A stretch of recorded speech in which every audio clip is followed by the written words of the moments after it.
Seja muito bem-vindo a mais um episódio hoje do De Lado com o Nefro, porque eu tenho a honra de receber aqui hoje dois médicos para contar um pouco sobre a especialidade que eles atuam. Um é cardiologista, especialista também em geriatria. O outro trabalha com medicina do esporte, especialista em medicina do esporte. E a gente vai tentar integrar nessa conversa as duas áreas.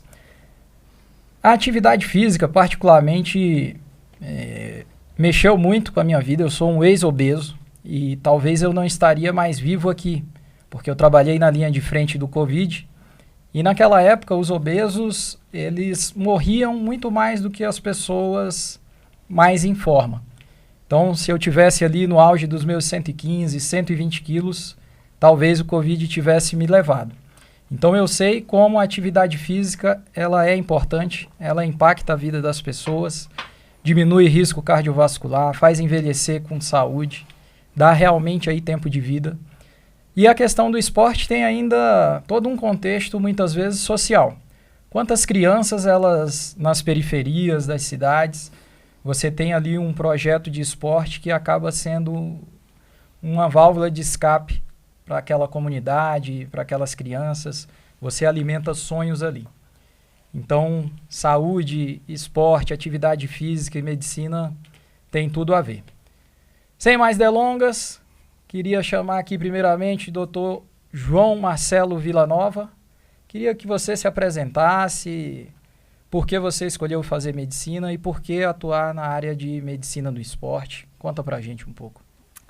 Primeiro, obrigado pelo convite, é um prazer. Eu me formei em 2019, minha trajetória na medicina tem muito a ver com a história da minha família. Minha mãe é médica, desde pequeno, desde que eu me entendo por gente, eu falo que eu quero ser médico, por conviver com a minha mãe ali e ter admiração pelo trabalho dela, tudo mais. E essa questão ali que acho que já nasce um pouco com a gente, da gente querer ajudar pessoas e querer entender mais do corpo humano, querer atuar nessas áreas, né? E aí eu fiz a faculdade aqui em Brasília, me formei na véspera da pandemia, me formei em dezembro de 2019, já com a ideia de trabalhar com UTI, com emergência, que era a ciência que eu mais gostava na época da faculdade. E aí entrei para a residência de medicina intensiva, fiz mais ou menos um ano de residência de medicina intensiva e percebi que não era muito aquilo que eu queria. E aí veio a possibilidade de fazer essa transição para a medicina do esporte. Eu sou filho de um atleta profissional também, meu pai foi jogador de vôlei profissional e desde muito cedo também inseri o esporte na minha vida, na vida do meu irmão. A gente não tinha muita escolha, podia escolher o esporte, mas não podia escolher não fazer um esporte. Então a gente sempre teve muito inserido nisso e sempre gostei muito dessa ciência também. Eu fui fazer minha pós-graduação no Rio, de medicina do esporte e do exercício. E quando retornei, já tentando buscar me inserir nessa área e estar do outro lado, né? Tentar evitar que as pessoas cheguem na UTI por meio do exercício. E que a gente estava conversando antes de entrar no ar, né?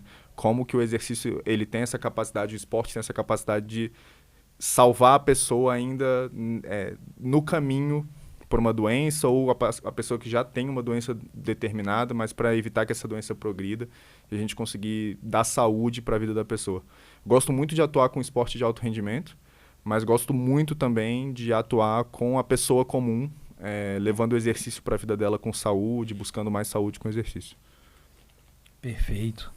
Ou era médico ou era atleta, né? Conseguiu achar uma especialidade que casasse exatamente. A questão familiar. Já que a vida de atleta é tão difícil, não que a de médico seja fácil, mas a de atleta tem que contar com outras coisas, né? Aí acabei decidindo por estudar. Muito bem. Dr. Tássio Braga, você também é um praticante do esporte, gosta aí de praticar kitesurf, entre outras coisas. Qual que é a importância do esporte na cardiologia? Por que você escolheu a cardiologia? E eu vejo que você tenta não só induzir os pacientes, mas você tenta ser um exemplo. Queria que você falasse um pouco disso aí também. Muito bem. Obrigado também pelo convite, meu amigo Jassone, de longas datas. Fico feliz de estar aqui para conversar sobre esses temas. Então, a minha história é semelhante à do João. Também tenho uma família de médicos, meus pais, tanto meu pai quanto minha mãe são médicos. Então, desde que eu me entendo por gente, eu estou envolvido nesse ambiente, né? E me faz feliz a questão da medicina de poder ajudar as pessoas, né? Eu acho que isso é um motivo da gente estar aqui na Terra, de poder contribuir com os outros.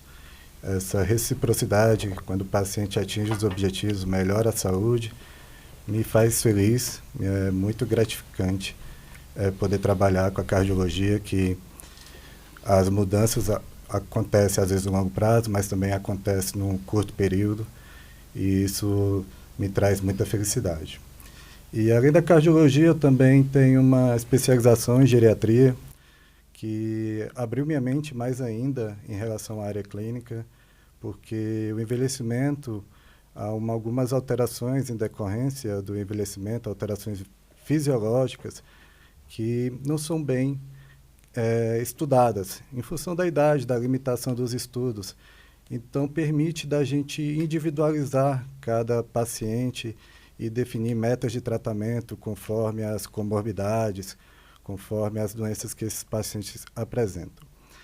E tanto para a cardiologia quanto para a geriatria, a atividade física é fundamental, né? Porque é o que a gente fala do envelhecimento saudável, né? O que todo mundo está buscando, um envelhecimento saudável. E a forma de você envelhecer bem é fazer uma atividade física, seja uma atividade física aeróbica, seja uma atividade física mais radical, mas também, acima de tudo, fazer musculação, porque o que garante o envelhecimento saudável é manter músculo. E o esporte, para mim, é fundamental, porque é uma coisa que eu converso com meus pacientes. Eu não entendo como as pessoas não fazem atividade física. Não só pela questão da melhora da pressão, da melhora do colesterol, da melhora metabólica, da manutenção ou da perda de peso, mas também pela questão mental.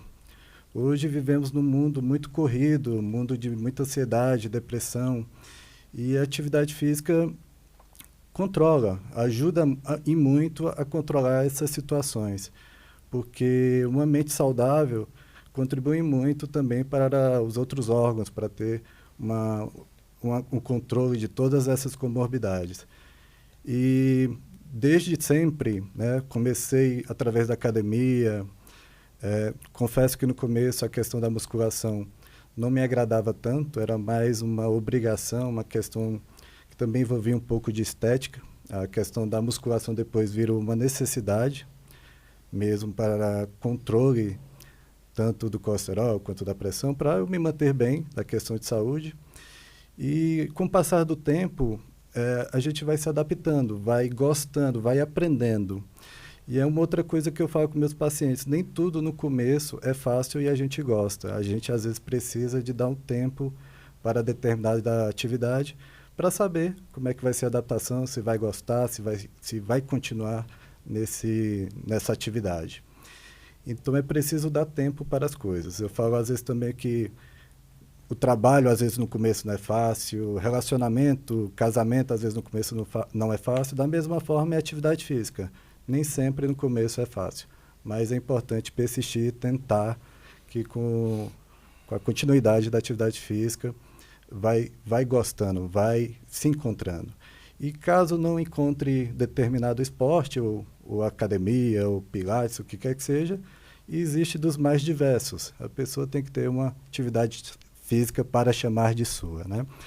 Já a Sônia comentou a respeito que eu pratico algumas atividades, gosto muito do kitesurf, gosto muito de esportes na água, tipo wakeboard, wakesurf, porque eu cresci em cidades de muito calor, sou paraibano, nasci em João Pessoa, mas cresci no Maranhão, uma cidade chamada Imperatriz, e lá tem o Rio Tocantins, então minha vida toda o lazer envolveu água. E o esporte na água, nada melhor do que achar um esporte na água para juntar o útil ao agradável. E através desses esportes é uma forma de me refrescar, de liberar adrenalina, de eu explorar meus limites, né? E quando eu atinjo alguns objetivos, o kitesurf, por exemplo, é um esporte muito difícil. Botei uma meta de aprender. Se eu aprendo isso aqui, eu posso aprender qualquer coisa. Então, são desafios que eu coloco para a minha vida que, quando atingidos, me faz uma pessoa melhor, que eu posso ajudar, que eu posso falar para os pacientes que, diante de alguma dificuldade que ele aparentemente possa ter, eu posso falar para ele que é possível, que basta tentar, tem que persistir. Não é fácil, mas a pessoa vai conseguir. Excelente, Tássio. Excelente mesmo. Obrigado. Parabéns aí. João, como que funciona o trabalho ali na medicina do esporte? Você ajuda, por exemplo, a pessoa a achar o esporte que ela gosta? Tem a prescrição do exercício, prescrição medicamentosa? Explica pra gente um pouco como que funciona essa atuação. Certo. A medicina do esporte, na verdade, ela é medicina do exercício do esporte, né? Então, essa questão do nome da especialidade já vem primeiro o exercício, dessa importância que o exercício tem ali como base.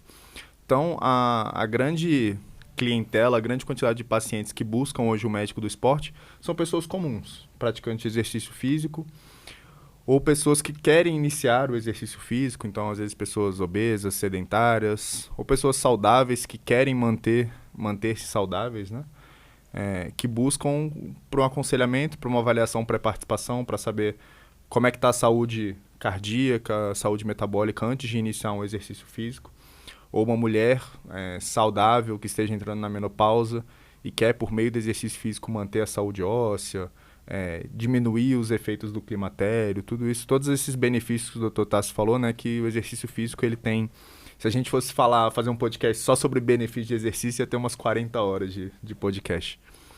Então, a atuação do médico do exercício e do esporte é tanto para o esporte competitivo, como para a pessoa comum que está iniciando a vida no esporte, ou mantendo a vida no esporte ou no exercício, querendo se manter saudável, sem lesões. Então, a gente faz essa orientação nutricional, não de prescrição de dieta, mas, por exemplo, hoje a gente tem uma entidade muito bem estabelecida dentro do esporte e do exercício, que é a deficiência energética relativa, né?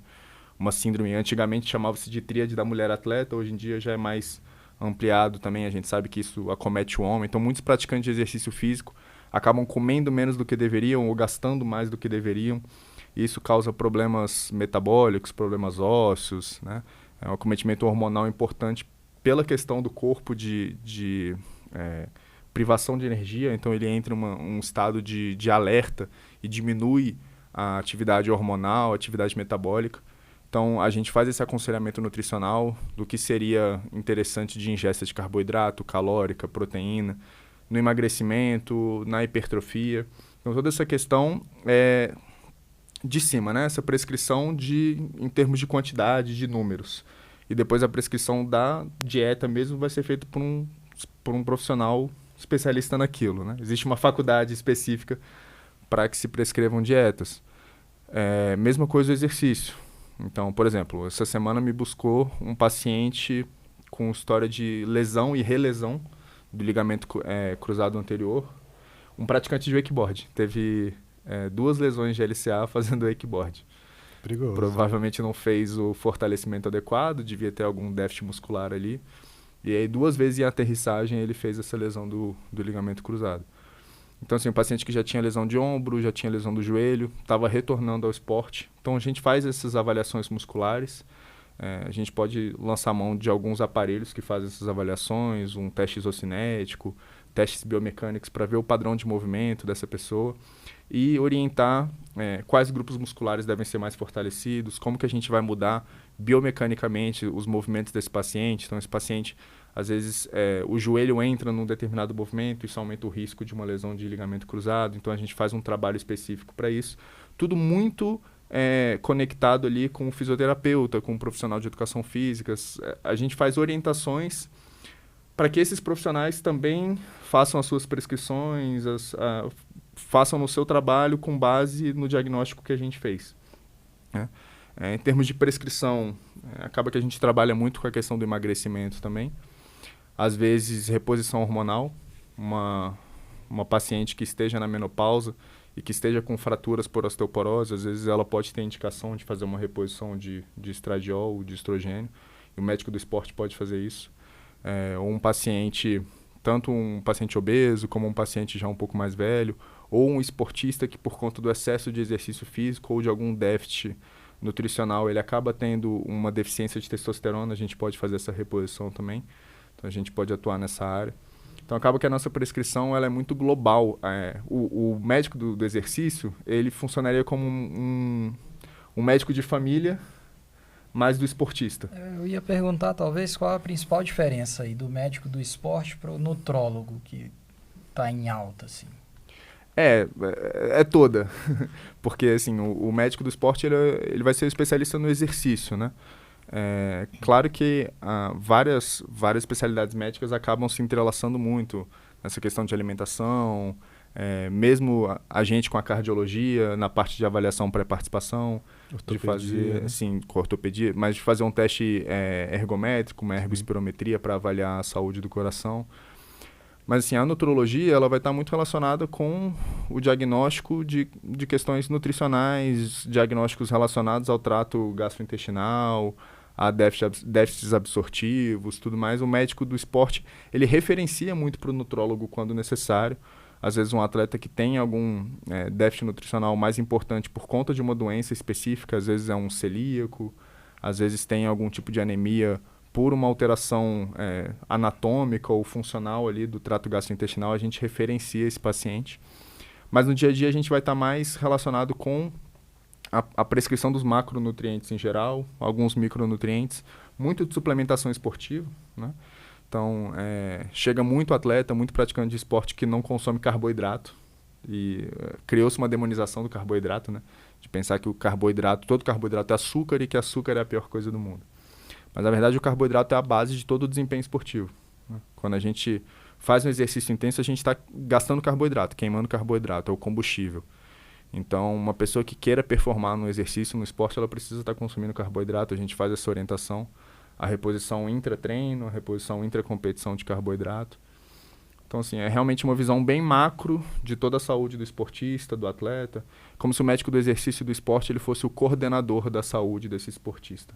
E a gente acaba conversando e respeitando muito também as outras profissões, tendo essa conexão com o nutricionista, com o fisioterapeuta, com o educador físico e com as outras áreas da medicina também, né? A gente sabe que as pessoas estudam para ser especialistas em várias coisas e quando a gente precisa a gente referencia, a gente troca com os especialistas. Então, por exemplo, se um paciente chega para mim, paciente de 40 anos, quer começar uma nova modalidade esportiva ou nunca competiu, vai entrar no momento de competição esportiva, eu vou pedir uma série de exames para ele para avaliar a saúde cardíaca e tudo mais. Se ele tiver alguma alteração, eu vou referenciar esse paciente para um cardiologista, né? Para que ele faça esse acompanhamento melhor.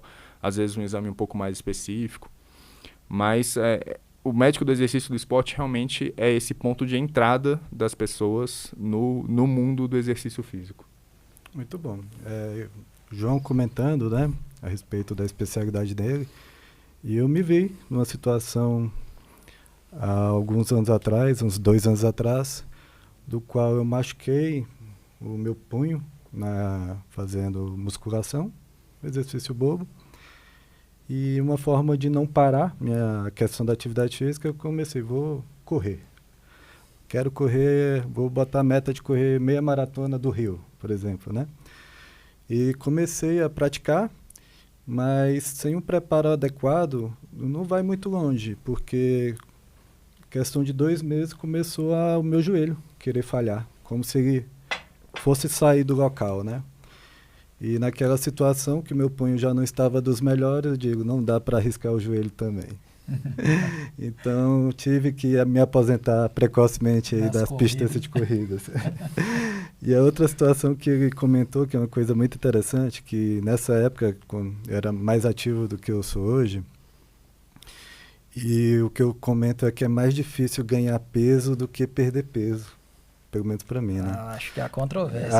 É difícil, pelo menos de forma saudável. Depende da qualidade de forma saudável, peso que você quer ganhar. Porque eu chegava naquele momento a fazer o sanduíche de doce de leite. Era uma delícia. Eu fazia aquilo, comia os 2. calorias, sei lá quantas calorias, 4.000 calorias por dia, já não aguentava mais comer e o peso continuava da mesma forma. Eu digo, desisto. Pois comigo eu passo um fim de semana na praia com 2 camarãozinhos ali, Pronto. eu já engordo 5 quilos, é impressionante. Nossa senhora, pois é. Eu falo que para eu perder peso, basta eu esquecer uma refeição, pronto. Agora, para ganhar peso de forma saudável é uma luta. Tem alguma explicação para isso, João? Facilidade e dificuldade aí, diferentemente entre as pessoas? Assim. Com certeza, com certeza. A questão genética, ela é muito importante no exercício e no esporte. Diferentes padrões metabólicos. Hoje a gente sabe que a obesidade, na maioria das vezes, ela não é uma escolha. As pessoas... Hoje é considerado uma doença crônica mesmo, né? As pessoas, depois que emagrecem, ainda são pessoas obesas, né? São consideradas pessoas obesas. Elas têm um padrão metabólico um pouco diferente, têm uma tendência maior a retornar ao peso que elas tinham antes do que pessoas que nunca foram obesas. A gente sabe também que o padrão de exercício físico na infância, a alimentação na infância influencia muito a vida adulta. Então, pessoas magras na infância têm uma tendência bem menor a engordar na vida adulta do que pessoas que já foram obesas na infância. Então, tudo isso vai influenciar muito. Tem pessoas que têm, por um predomínio de um determinado tipo de fibra muscular, por um determinado estímulo na infância de um esporte, um esporte mais de força, trabalhou mais um tipo de fibra rápida, que é uma fibra mais volumosa, tem uma tendência maior à hipertrofia desde a infância. Então, existe realmente essa diferença. Assim. Tem a pessoa que tem facilidade de ganhar tudo, né? Fica fazendo dieta direitinho e 6 meses na academia, a pessoa parece forte. Aí ela começa a comer errado, ela parece gorda. E tem a pessoa que é magro sempre e pode mandar um pote de whey por dia e passar o dia na academia que tem uma dificuldade de ganhar massa muscular. São padrões individuais, realmente. E isso explica também a diferença, a gama muito diferente que a gente tem de corpos no esporte, né? E acho que é muito de individualizar realmente com certeza. A prescrição de cada um. Sim, sim. E até a orientação mesmo. Mas antes a gente pensava que, falando de alto rendimento, né? Que as pessoas escolhiam o esporte, mas o esporte escolhe as pessoas. Aquele pensamento antigo de que as meninas da ginástica ou os meninos da ginástica ficavam pequenos porque eram ginastas, né? E, na verdade, não. Eles são ginastas bem-sucedidos porque eles são menores. Ou o atleta de basquete, vou botar meu filho no basquete para ele crescer. Não, ele não vai crescer porque ele está jogando basquete. As pessoas do basquete são mais altas porque é seleção, né? É um esporte que a bola está no alto, a cesta está no alto, então pessoas mais altas têm essa facilidade. Isso a gente vê no consultório também. Eu tenho alguns atletas de corrida que são exímios meio-maratonistas, tempos excelentes de meia maratona, e quando vão fazer a transição para maratona não performam tão bem. Por conta do tipo de contração muscular, o tipo de fibra muscular, o tipo de metabolismo. Esses, para mim, são os mais impressionantes assim, no esporte. Aqueles caras das maratonas aí, 42 quilômetros. Os caras estão fazendo abaixo de 2 horas hoje. Cara, é quase inconcebível assim, para um ser humano normal. Então, eu acho realmente que aquelas pessoas ali, o esporte escolheu elas a dedo. A gente teve agora o novo recorde mundial dos 100 quilômetros. O atleta correu 100 quilômetros num pace, numa velocidade, né, abaixo de 3,40, eu acho, por quilômetro. Então, assim, é uma velocidade ali no 16, 17 da esteira por 100 quilômetros. Então, assim, a gente não sabe... Difícil até de imaginar. Com assim, certeza. certo. A gente não sabe até onde o corpo humano chega. Mas é importante falar que nem todo mundo treinando vai chegar nesse patamar. Justamente por conta dessa individualidade genética. Eu sempre falo, se fosse fácil, toda Olimpíada a gente teria um novo Usain Bolt, um novo Michael Phelps. Não é bem assim, né? São pessoas geneticamente privilegiadas por determinados motivos. E o treinamento ele vai ter, óbvio, o treinamento, a alimentação vai ter uma carga muito importante, principalmente no esporte de pessoas normais, mas quando a gente está falando do alto rendimento, da elite, aí a questão genética entra muito, muito pesadamente. Não tem jeito. Mas você falou aí das Olimpíadas, o que a gente percebe é que os recordes eles vão sendo batidos ao longo dos anos. Muitas vezes não ali na próxima Olimpíada, fica 1, 2. É isso. Michael Phelps, Usain Bolt ali foram pessoas extraordinárias, mas em algum momento a gente imagina que esses recordes serão batidos. Você acha que é por conta desse acompanhamento médico que tem melhorado? O que difere os atletas de 50 anos atrás para os atuais? O avanço da tecnologia, das formas de a gente avaliar a performance, da gente mexer com performance, né? Treinos cada vez mais específicos, maquinários cada vez mais específicos. Eu estava lendo hoje que o Flamengo gastou R$1 milhão em 2 aparelhos de centro de treinamento. São 2 aparelhos que o Real Madrid, acho que foi o primeiro clube a ter, e o Flamengo é o segundo. É um aparelho que você faz um trabalho de potência de membro inferior, ele simula um sprint, uma corrida, mas ele é todo pneumático. Então, como ele não tem cargas, a carga é proporcional ao esforço que o atleta faz, isso minimiza muito o risco de lesão durante o trabalho explosivo, né? Então, isso para um atleta que está em transição de um trabalho do departamento médico para voltar ao esporte, ou mesmo no treinamento, faz muita diferença. Então, a gente tem esse aumento da tecnologia cada vez mais, não tem como negar. A natação é um esporte que a gente teve uma época daqueles super maiôs, que alguns recordes foram batidos, depois foi proibido. Em relação à questão dos 100 metros, por exemplo, né? Antigamente tinha a crença que a questão da muscular, que era mais importante por causa, principalmente dos membros inferiores, que tinham que ser mais robustos, né? Quanto mais forte, na teoria, a pessoa seria mais apta. E depois viu que não era bem assim, que não precisava ser tão forte para atingir a velocidade que, por exemplo, o Usain Bolt atingiu há algum tempo atrás. Então mudou-se um pouco com conhecimento também que foi adquirindo ao longo dos tempos, né, em relação a essas questões da melhora da quebra dos recordes. Nutricionalmente também a gente tem muito mais acesso hoje a diversos suplementos, a diversos conhecimentos em relação à optimização nutricional desses atletas. Então, com o passar do tempo, a gente vai, vamos dizer, desbloqueando novos limites do corpo humano, né? É o que o João falou dos equipamentos, né? Comentou a respeito dos maiôs, né, da época que foram proibidos posteriormente. E o que a gente vê hoje, por exemplo, também em algumas corridas, como, por exemplo, o triatlon, né, o Ironman, que eles proíbem determinados tipos de calçado, porque seria burlar o sistema, né? Seria uma espécie de cheat, né? Então, eles, na inscrição, durante a questão dessa competição, ele manda uma lista das quais é proibido determinados tipos de tênis. Então, isso também impacta no tempo, né? Que é a questão da tecnologia, cada vez avançando mais para melhorar e quebrar recordes. Na bicicleta também tem algumas competições que permitem aquela roda toda de carbono, tem algumas que não. Então, varia muito. E de fato, assim, como a gente tem uma heterogeneidade muito grande, às vezes do acesso também à tecnologia, existe essa democratização no esporte de você delimitar um padrão, né, para que aquilo seja seguido e todo mundo tenha mais ou menos, em termos de tecnologia, as mesmas possibilidades, pelo menos durante a prova. Claro que no treinamento cada um vai ter acesso a coisas diferentes, mas a gente tem os super tênis, os tênis de placa de carbono, que permitem um impulso maior, tudo mais. E o esporte vai avançando, o treinamento vai avançando, como tudo na sociedade, né? O esporte não ia ficar de fora também. Show. Tássio, como fazer para o coração aguentar esse alto rendimento, assim? Quais são os cuidados para quem está iniciando, por exemplo? A pessoa é sedentária hoje, ela pode chegar e amanhã querer correr uma maratona, ou quais cuidados ela tem que ter, assim? Porque para chegar num alto rendimento desse, a gente sabe que leva tempo. Mas tem gente que quer acelerar ali todo o processo e acaba se tornando talvez perigoso. Muito bem.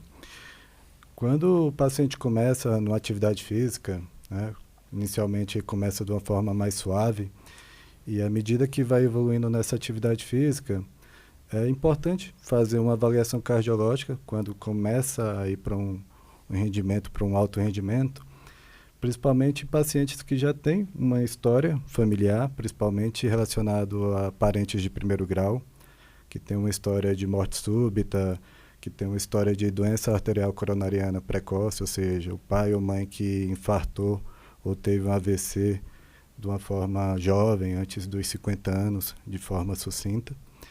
ou que tem uma história também de pressão elevada, ou de arritmias. Então, esse perfil de pacientes, independente da idade, já é interessante fazer algum tipo de acompanhamento, alguns exames. Por exemplo, é feito algumas baterias, é feito um teste da esteira, um eletro, um ecocardiograma, para avaliar a saúde cardiovascular e diminuir a probabilidade de ter um mal súbito, de vir a ter algum problema durante o exercício físico, principalmente quando no alto rendimento. E tirando essas situações dos quais envolve a questão familiar ou alguma doença já pré-existente que seja diagnosticada, é interessante principalmente após os 40 anos, que é quando as doenças cardiovasculares começam a ficar mais prevalentes. Fazer uma avaliação para saber se já já há presença de alguma doença, porque começa a questão da arteriosclerose a ficar mais evidente nesse momento, a questão da pressão também, a idade é um fator de risco independente para todo mundo, para vir a desenvolver pressão elevada. Então, quanto mais velho, maior é o risco da pessoa vir a desenvolver. Então, nessa população de quem já tem uma história, ou seja, uma história individual ou uma história familiar, ou pacientes acima de 40 anos, é importante fazer uma avaliação para que tenha uma segurança maior, para que não tenha nenhum um evento grave durante a realização de atividade física. É muito comum a gente também, tem aqui em Brasília, tem muitos concursos, né? Concursos de tribunais, de polícia, e tem os testes de aptidão física. Teve um caso, né, de alguém que até morreu, acho que recentemente. Tem vários casos no Brasil, em Quase Natal, quase sempre tem. Cada vez mais as bancas têm ficado rigoroso em relação a essa questão da avaliação física. Porque relativa à questão que é demandada nesses concursos é um esforço considerável, é tipo 2,6 km, se eu não me engano, para o homem. Em 12 minutos. Eu nunca consegui atingir em 12 isso. minutos. Realmente. E nunca consegui. E assim, tem gente que vai treinando, faz esse tempo, é impressionante, porque tem gente que treina, você já consegue? Consigo. Mas parece que quando chega no momento do teste, a pessoa fica nervosa, acontece inúmeras situações que pode agravar mais ainda uma condição pré-existente, né? Então, também a gente faz a avaliação desses pacientes em determinada situação como essa de concurso público, para evitar algum prejuízo também durante a realização do teste de aptidão física, né? Então, esses pacientes, a boa parte, se for investigar, tem alguma história familiar, e quando isso acontece com algum deles, tem que também se investigar os parentes de primeiro grau, seja pai, mãe, irmão ou filhos. Muito interessante. Vamos começar a entrar agora um pouco de polêmica. A gente vive aí hoje em dia no boom da internet, temos a questão aí talvez da estética nunca esteve tão em alta e talvez estamos passando ou passamos por uma época que se foi prescrito ou mesmo não prescrito, talvez não prescrito até mais, o uso de anabolizantes. Veio muito em alta aí. Aparentemente, a gente tem a impressão, eu pelo menos não sou da área, mas dá a impressão de que se tem morrido mais jovens. E aí eu não sei se isso realmente reflete a realidade ou é porque hoje isso aparece mais devido às redes sociais, as notícias circulam de maneira mais fácil. Eu queria primeiramente que o Tássio falasse um pouco sobre o uso de anabolizantes e coração, se tem algum risco, se não tem, se você acha que o uso vinha sendo indiscriminado mesmo, enfim. Sim. Muito bem. Se acha que realmente tem aumentado os casos aí de infartos em pacientes jovens. Muito bem. Cada vez mais tem vindo pacientes com uso de anabolizante. E esse uso não é mais igual era antigamente, que era um colega da academia que falou para ele usar e acaba sendo prescrito por colegas médicos. E é engraçado, porque os pacientes comentam, não, doutor, eu estou fazendo a reposição hormonal, mas é com acompanhamento médico. Não é um bom médico. com o endocrinologista. Será que é endocrinologista mesmo? Se for procurar, o RQE não vai achar. Então, a gente tem visto um aumento progressivo da quantidade de pacientes com o uso de anabolizantes. Cada vez mais, tenho atendido pacientes que a gente orienta, né, a questão dos riscos, e os riscos são: não tem como a gente determinar o prazo de que se vai ser em 5 anos, em 10 anos, em 15 anos, 5 meses, o que quer que seja, que o problema vai vir. E o que a gente vê com o uso da questão do anabolizante é principalmente, por exemplo, a alteração pressórica, é uma das questões, porque há um aumento, o paciente ele fica com uma retenção líquida, ele aumenta o volume vascular. Há um aumento também da resistência vascular, uma dificuldade do sangue percorrer o corpo de uma forma muitas leiga. vezes o sangue fica grosso. O hematócrito, a hemoglobina fica mais elevado, como o Jason falou, o sangue fica grosso. Alguns pacientes fazem sangrias por causa disso. Então, da questão cardiovascular, é das mais diversas. Tem essa questão da pressão, que o paciente tende a ficar com a pressão mais elevada. Tem a questão metabólica, que é o colesterol. Há um descontrole também da questão do colesterol, do triglicerídeos. Há um aumento do colesterol ruim, do LDL, que favorece a formação de arteriosclerose, que leva a infarto ou AVC. E às vezes os pacientes falam, mas é uma dose, uma ampola de Durateston ou Deposteron por semana, é uma dosezinha, não causa nada. A gente não tem como determinar quando é que vai causar, mas as probabilidades é que aconteça algo. A probabilidade é muito maior de que aconteça algo em relação à questão do coração. E o infarto, quando acontece, por exemplo, no paciente que usa anabolizante, geralmente é em paciente mais jovem, não é um infarto que vem avisando, tipo assim, é diferente do infarto que acontece numa pessoa mais velha. Não vem com aquela dor no peito. Não vem com angina, tipo, vou fazer uma atividade física, alguma coisa, ou cansa, ou sente um desconforto e para.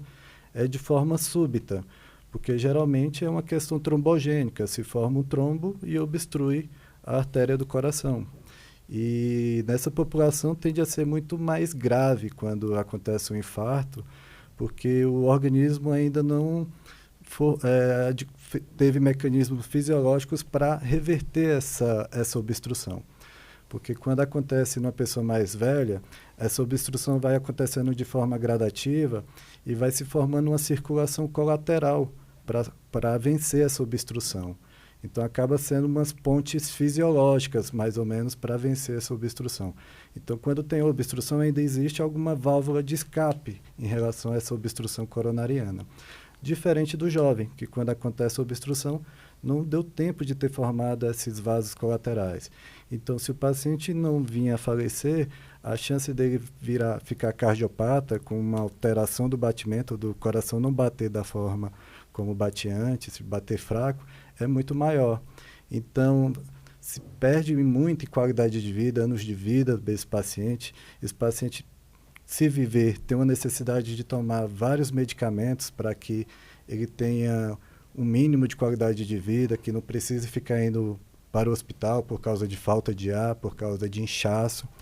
Então, é um problema de saúde pública, na verdade. Deixa de ser produtivo, Deixa né? de ser produtivo. Ali, aquele jovem com insuficiência cardíaca, é complicado. Complicado. Né? E isso a gente está falando do paciente que já aconteceu algo. Em muitos casos, eu pego o paciente que está no processo, né? Então, é realizado alguns exames e é verificado já o crescimento, paciente que ainda não infartou. Então, a gente faz o acompanhamento, esse paciente é visto que o coração já aumenta de tamanho, o coração fica musculoso. E no caso do coração, não é interessante ficar musculoso, porque o coração ele tem que relaxar para encher de sangue e ele contrai para mandar o sangue, para fazer o sangue circular. E no coração do paciente que já usou anabolizante por um tempo, ele tende a ficar musculoso, ele não relaxa mais tanto, ou seja, o sangue já não entra de forma como deveria ser, já existe uma restrição para encher o coração de sangue, e ele também não contrai da mesma forma como era antes. Então já começa o sangue a ter uma dificuldade de fazer circular. E isso é o estágio inicial que a gente aborda, E muitas vezes a gente verifica isso, orienta o paciente que está correndo risco de vida, que ele pode ter uma limitação importante.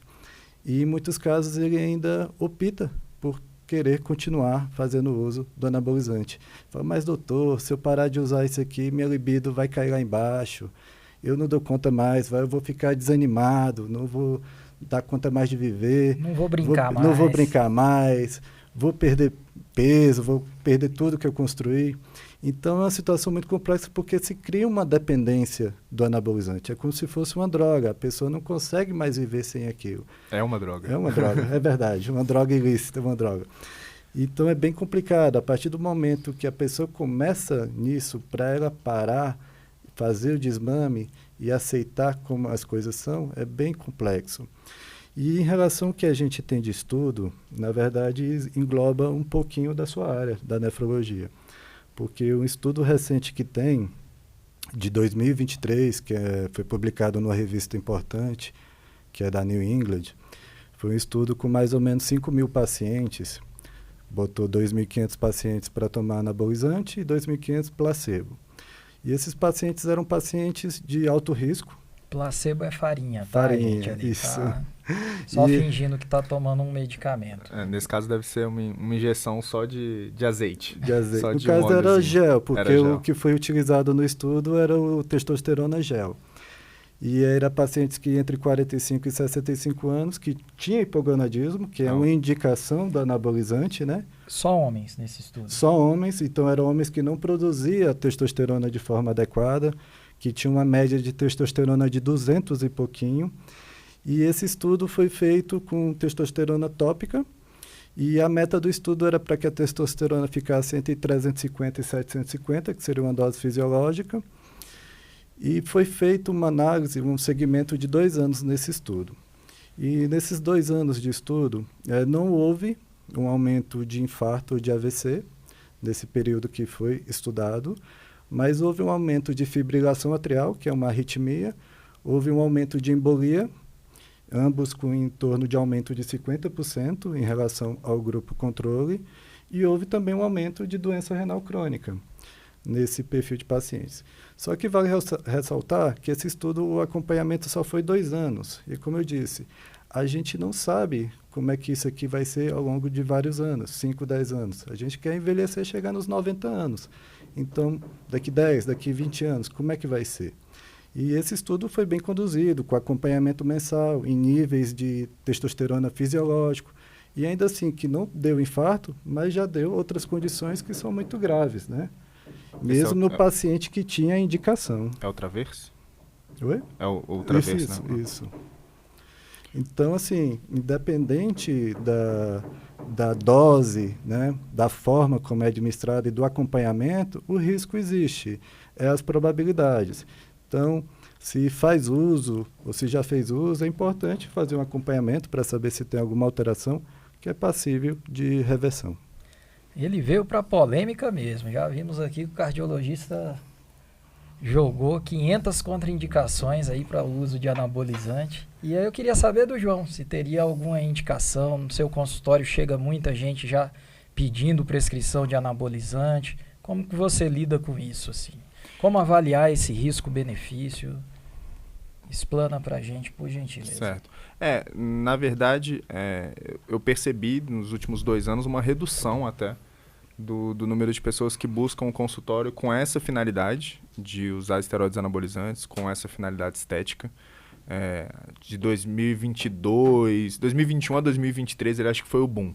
Todo mundo chegava no consultório, era querendo usar alguma coisa, seja para emagrecimento, seja para hipertrofia. Eu acho que a própria internet vai criando memes com aquilo dali, vai parecendo que é algo tão banal, que assim, o suco, tá tomando suco, e então... E teve, na própria internet, teve um movimento contrário, né? Inclusive, muita gente que falava a favor de esteroides anabolizantes foi vendo que o acesso à informação do problema também foi chegando. E hoje em dia eles falam contra ou tentam ali mitigar um pouco as coisas que eles já falaram antes, né? Então a gente está vivendo agora um pouco esse momento da conscientização também e tem reduzido, pelo menos a minha percepção no consultório é que tem reduzido essa busca dos pacientes por uso de esteroide anabolizante assim indiscriminado. Na verdade, em relação ao custo-benefício, como o Dr. Tassi estava falando, a gente tem estudos recentes. Tem esse estudo que chama Travers, que avaliou a reposição hormonal em pacientes que precisavam, então são homens com hipogonadismo, que a gente chama, que é a perda da função do testículo de produzir testosterona, então a testosterona baixa. Isso é uma reposição, a gente tem indicações de reposição, até porque a gente tem algumas situações em que a baixa testosterona no homem pode trazer problemas, aumento do risco de doenças cardíacas, piora do colesterol, piora do padrão glicêmico, né? Risco de diabetes. Então, existem algumas indicações que a gente vai fazer a reposição de testosterona. E, claro, um endócrino pode falar muito melhor do que eu sobre isso. Mas a gente não tem uma indicação para fins nem de performance, nem de estética. Então, não existe uma indicação médica segura para quero ganhar massa muscular para uma pessoa saudável. Preciso ganhar massa muscular, prescreve alguma coisa para mim. A gente não tem noção de qual é a dose segura, de quando esses efeitos colaterais podem chegar. A gente sabe que existe uma questão muito heterogênea, como para todas as medicações, né? Se você for pegar a bula de uma dipirona, você vai ver lá 500 efeitos, algumas pessoas têm, algumas pessoas não têm.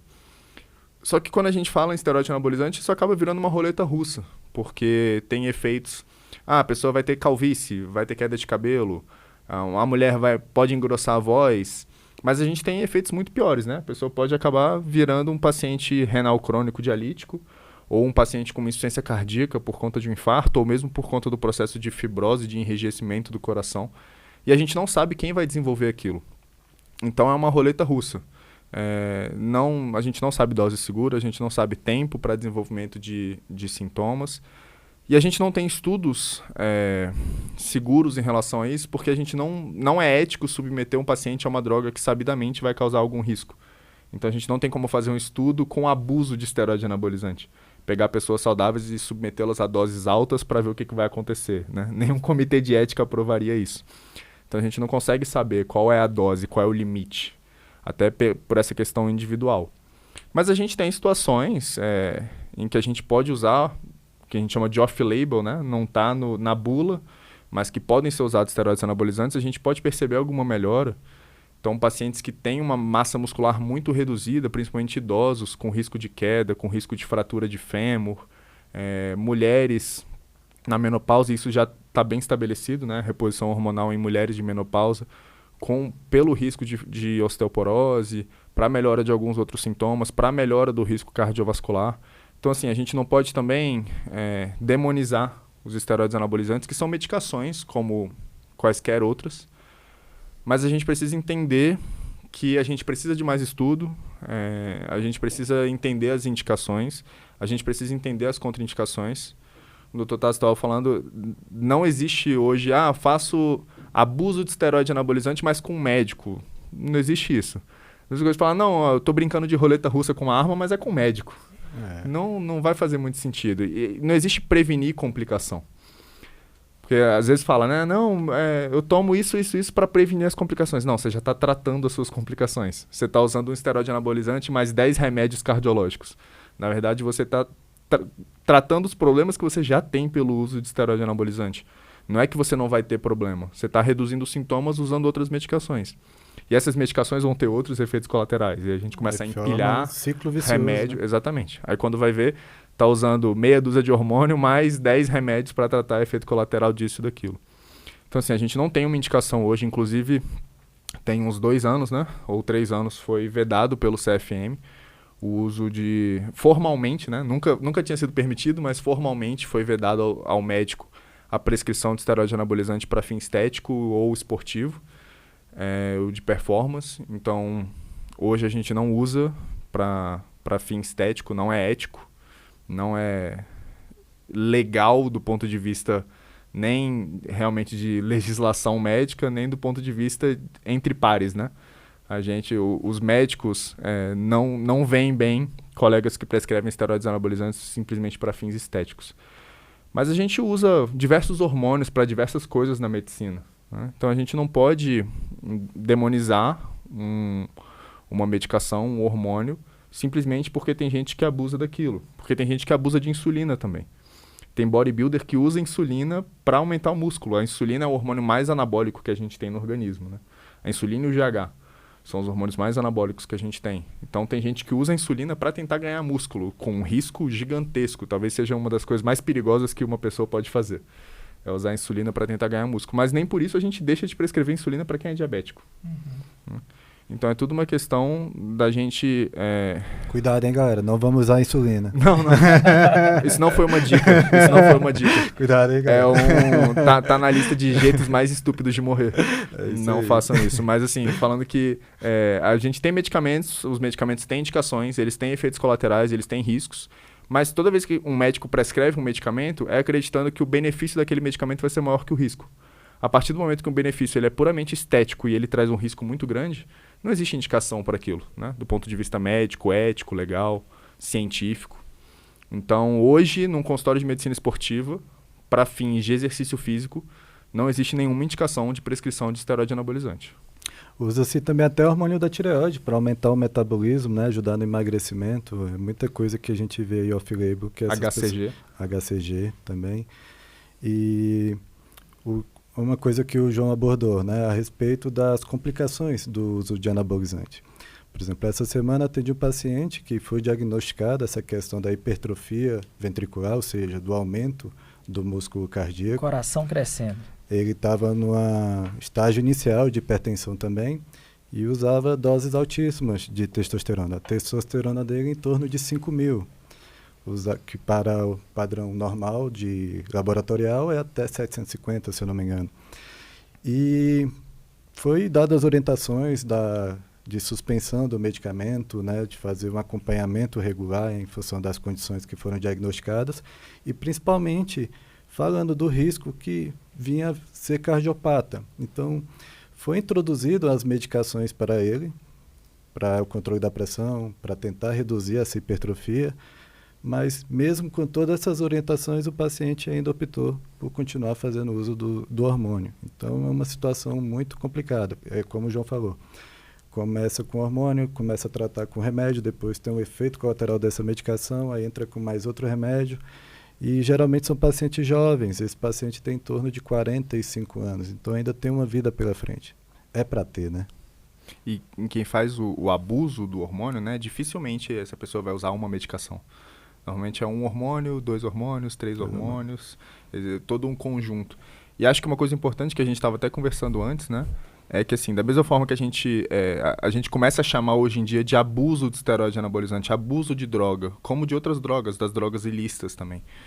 Então a gente tem que ver hoje esse paciente que faz abuso de esteroide anabolizante como uma pessoa dependente daquilo, por diversos motivos. Existem diversos efeitos, realmente, que assim... A pessoa sente aquilo, aquele aumento de vigor, aumento de libido, aumento de força.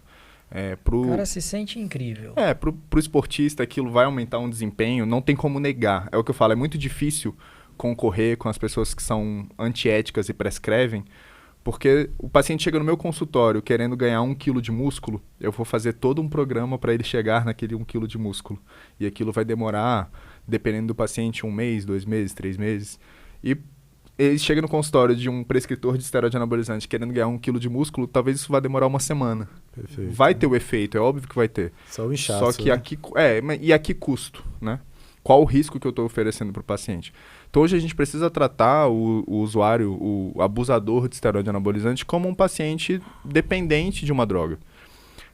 E acho que esse é outro problema um pouco assim na comunidade médica, que acabou virando um abandono desse paciente, né? Esse paciente chega no consultório e às vezes ele é achincalhado. Alguns médicos, né? alguns médicos falam de forma grosseira, tratam ele de forma ríspida e tudo mais. A gente tem que conscientizar essa pessoa, a gente tem que... Muitas vezes ele foi enganado mesmo, Sim. ele foi acreditando em um médico e ele não tem culpa daquilo ali. E às vezes a pessoa quis usar mesmo e acabou se vendo nesse momento ali de não conseguir muito fugir disso, porque se torna dependente dos efeitos. Então eu acho que nós enquanto médicos, a gente tem que tentar reduzir ao máximo os danos que esse paciente pode ter com isso. Toda consulta, toda possibilidade, conversar com esse paciente sobre as formas de desmame da droga, sobre as opções que a gente tem para retirar esses esteroides anabolizantes. Tratar ele da mesma forma que a gente trata um paciente tabagista no consultório. Não vai chegar um paciente fumante no seu consultório. Acompanhamento psicológico, exatamente, né? Multidisciplinar, né? A gente sabe que não funciona aquele negócio de pegar a carteira de cigarro e jogar no lixo, jogar na privada. Não adianta, a pessoa compra e fuma de novo. Então a gente tem que lançar mão dos recursos que a gente tem para tentar tirar o paciente dessa situação e acolher. Acho que falta muito hoje na medicina em relação ao usuário de esteroide anabolizante, essa questão da empatia e da gente usar a medicina de forma positiva para tirar o paciente dessa situação.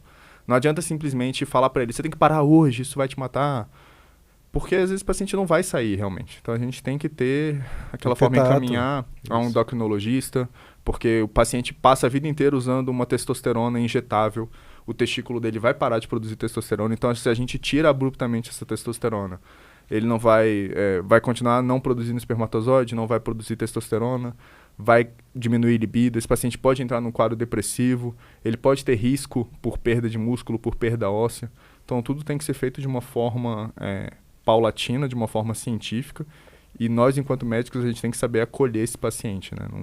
Isso é muito importante. Acho que pela falta da nossa capacidade de acolher, a gente perde tanto espaço para quem é antiético. Porque essa pessoa chega no consultório, às vezes chega com um problema, às vezes até chega querendo parar, e aí o médico fala, não, continua, faz isso, faz assim, e ele se sente acolhido e acaba confiando naquele profissional, né? É muito difícil você chegar num lugar e a porta se fechar na sua cara e você não ter acesso. Então eu acho que a gente não pode marginalizar, como o Dr. Jassone falou, o esteroide anabolizante, o usuário de esteroide anabolizante. A gente tem que conscientizar, a gente tem que trabalhar isso diariamente, porque é um problema real, não adianta a gente fingir que não existe. O paciente não vai parar de chegar paciente no nosso consultório por causa disso. Então a gente tem que tentar ao máximo reduzir esses efeitos e aconselhar esse paciente da melhor forma. Existe outra situação que eu acabo pegando muito no consultório, que são pacientes que já faz o acompanhamento com um ginecologista ou com um urologista, por exemplo, e alguns desses especialistas fazem uma abordagem integrativa, que é o que eles dizem, né? E o que é curioso, por exemplo, que chama atenção é principalmente nas mulheres, que eles fazem uma dosagem de testosterona e a testosterona da mulher vem baixa. Uai, mas tem que vir baixa mesmo, né? Você é uma mulher. A mulher é mulher. E a mulher, às vezes, está ali na menopausa, está ali na meia-idade, 40, 50 anos, já não está com o mesmo ânimo de sempre, todo mundo quer ter mais energia. E acaba sendo seduzida muito fácil com a questão do hormônio, né? E vem com essa justificativa do exame, que é uma justificativa ridícula, né? E falo para as mulheres que não existe indicação nenhuma de testosterona para a mulher, nesse sentido, de dar ânimo, principalmente. Existe uma indicação que é do desejo hipoativo, quando é excluída as outras diversas causas que pode estar provocando aquilo. E também há um encaminhamento, vejo muito de pacientes que fazem acompanhamento com o urologista, e o urologista dosa os hormônios, PSA, testosterona, e aí vem uma testosterona do senhor de 65 anos, o senhor com IMC de 35, um obeso, sedentário, e a testosterona vem reduzida. E aí ele olha para aquilo e quer tratar o exame do paciente. E não é bem assim, tem que ter uma abordagem ampla, não é tratar o exame para testosterona. A testosterona está sendo uma consequência da vida do paciente, né? Tem que ser estimulado outras coisas, o estímulo da atividade física, da musculação, da perda de peso, que essa testosterona vai subir. Então não é só verificar a questão do exame e passar a medicação, porque a medicação tem riscos. Senão qualquer IA fazia, né? Qualquer IA fazia. Minha testosterona está baixa, logo tome testosterona. Não é bem assim. Não é bem assim.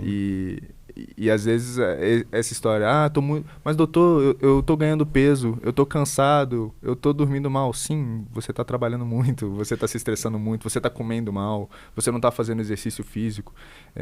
Vai muito além da gente dar uma pílula que vai resolver todos os seus problemas, né? As pessoas estão se exigindo muito, né? De acordar às 5 horas da manhã e dormir meia-noite e querer ter a disposição para fazer tudo, né? De que esteja bem, que não se sinta cansado. E isso a conta chega, não tem como. E acaba procurando ajuda médica e não é feita uma avaliação da vida da pessoa. de uma forma mais ampla. E não se vê que a pessoa está cansada por causa da vida que é puxada mesmo. Então, acaba se prescrevendo esses tipos de medicamento, entre outros, como também medicamentos estimulantes para questão de desempenho intelectual. A pessoa diz que tem TDAH, que não tem ânimo, não consegue estudar, então acaba, às vezes, até muitos diagnósticos que, às vezes, se tivesse uma vida mais equilibrada, não devia estar tomando, não devia ter esses diagnósticos, na minha concepção. Eu queria chamar a atenção que, de uma maneira geral, as pessoas sempre me perguntam o que eu faço para manter meu rim saudável, é só beber água? E a água ela é importante, na maioria das vezes, mas, de uma maneira geral, são manter hábitos saudáveis. Né? O paciente controlar fatores de risco, aquele paciente que é hipertenso, diabético. E a questão dos esteroides anabolizantes, eles podem sim prejudicar os rins da mesma maneira que prejudicam, por exemplo, o coração. Só que o coração o pessoal fica talvez até com um pouco mais de medo. Os rins, eles sofrem de uma maneira parecida. O paciente pode ter hipertensão, essa sobrecarga volêmica, essa retenção hídrica faz o rim trabalhar mais. O aumento de massa muscular também pode fazer esse rim trabalhar mais. A gente tem aí usuários de anabolizantes que tomam o que a gente chama de undergrounds, ali, que muitas vezes não é fabricado nem por farmácias regularizadas, que a Anvisa visita ali, é uma garagem. Então você não sabe nem o que tem ali direito e pode dar uma toxicidade renal direta. Aquilo ali vai e agride as células ali do rim e a pessoa acaba perdendo o rim, indo parar na hemodiálise mesmo, precisar de um transplante por conta do uso de esteroide anabolizante. Então gostei muito até aqui da abordagem e realmente as pessoas precisam se conscientizar e ter cuidado, um acompanhamento para você tentar mitigar os riscos e realmente avaliar risco-benefício do uso de qualquer medicação. Só puxando um gancho rapidinho que você falou da questão renal, e a gente tem um outro problema, como eu estava falando, né? Dificilmente esse esteroide anabolizante ele vem sozinho. Então, às vezes, ele vem com várias outras coisas e muitas vezes com vitaminas, outras coisas hipervitaminosas, agora tá em evidência, né? Porque acho que uns 2, 3 casos apareceram na TV recentemente. Então, ainda tem isso. São diversas formas de agressão. As pessoas acham que vitamina não tem risco nenhum. Ah, vou tomar uma vitaminazinha. O nome, né? Exatamente. Facilita a aceitação. Ah, é vitamina, então eu preciso. Sim, eu tô cansado, vou tomar uma vitamina. E, na verdade, isso vai acabar agredindo mais ainda, principalmente o rim, né? Então, assim, a gente tem um caso recentemente aí na mídia de uma mulher, eu acho, que tomou uma dose cavalar, vamos dizer assim, de vitamina D e acabou tendo problema renal, problema cardíaco por conta disso. Então, isso é mais comum do que se imagina, tá? Sim, é muito perigoso e talvez hoje as pessoas saibam do risco do esteroide anabolizante, mas ainda não estejam tão atentas ao risco das vitaminas, né? Porque até na farmácia, para você conseguir um esteroide anabolizante, mesmo que ele seja feito por uma indústria correta, da forma correta, você precisa da prescrição médica.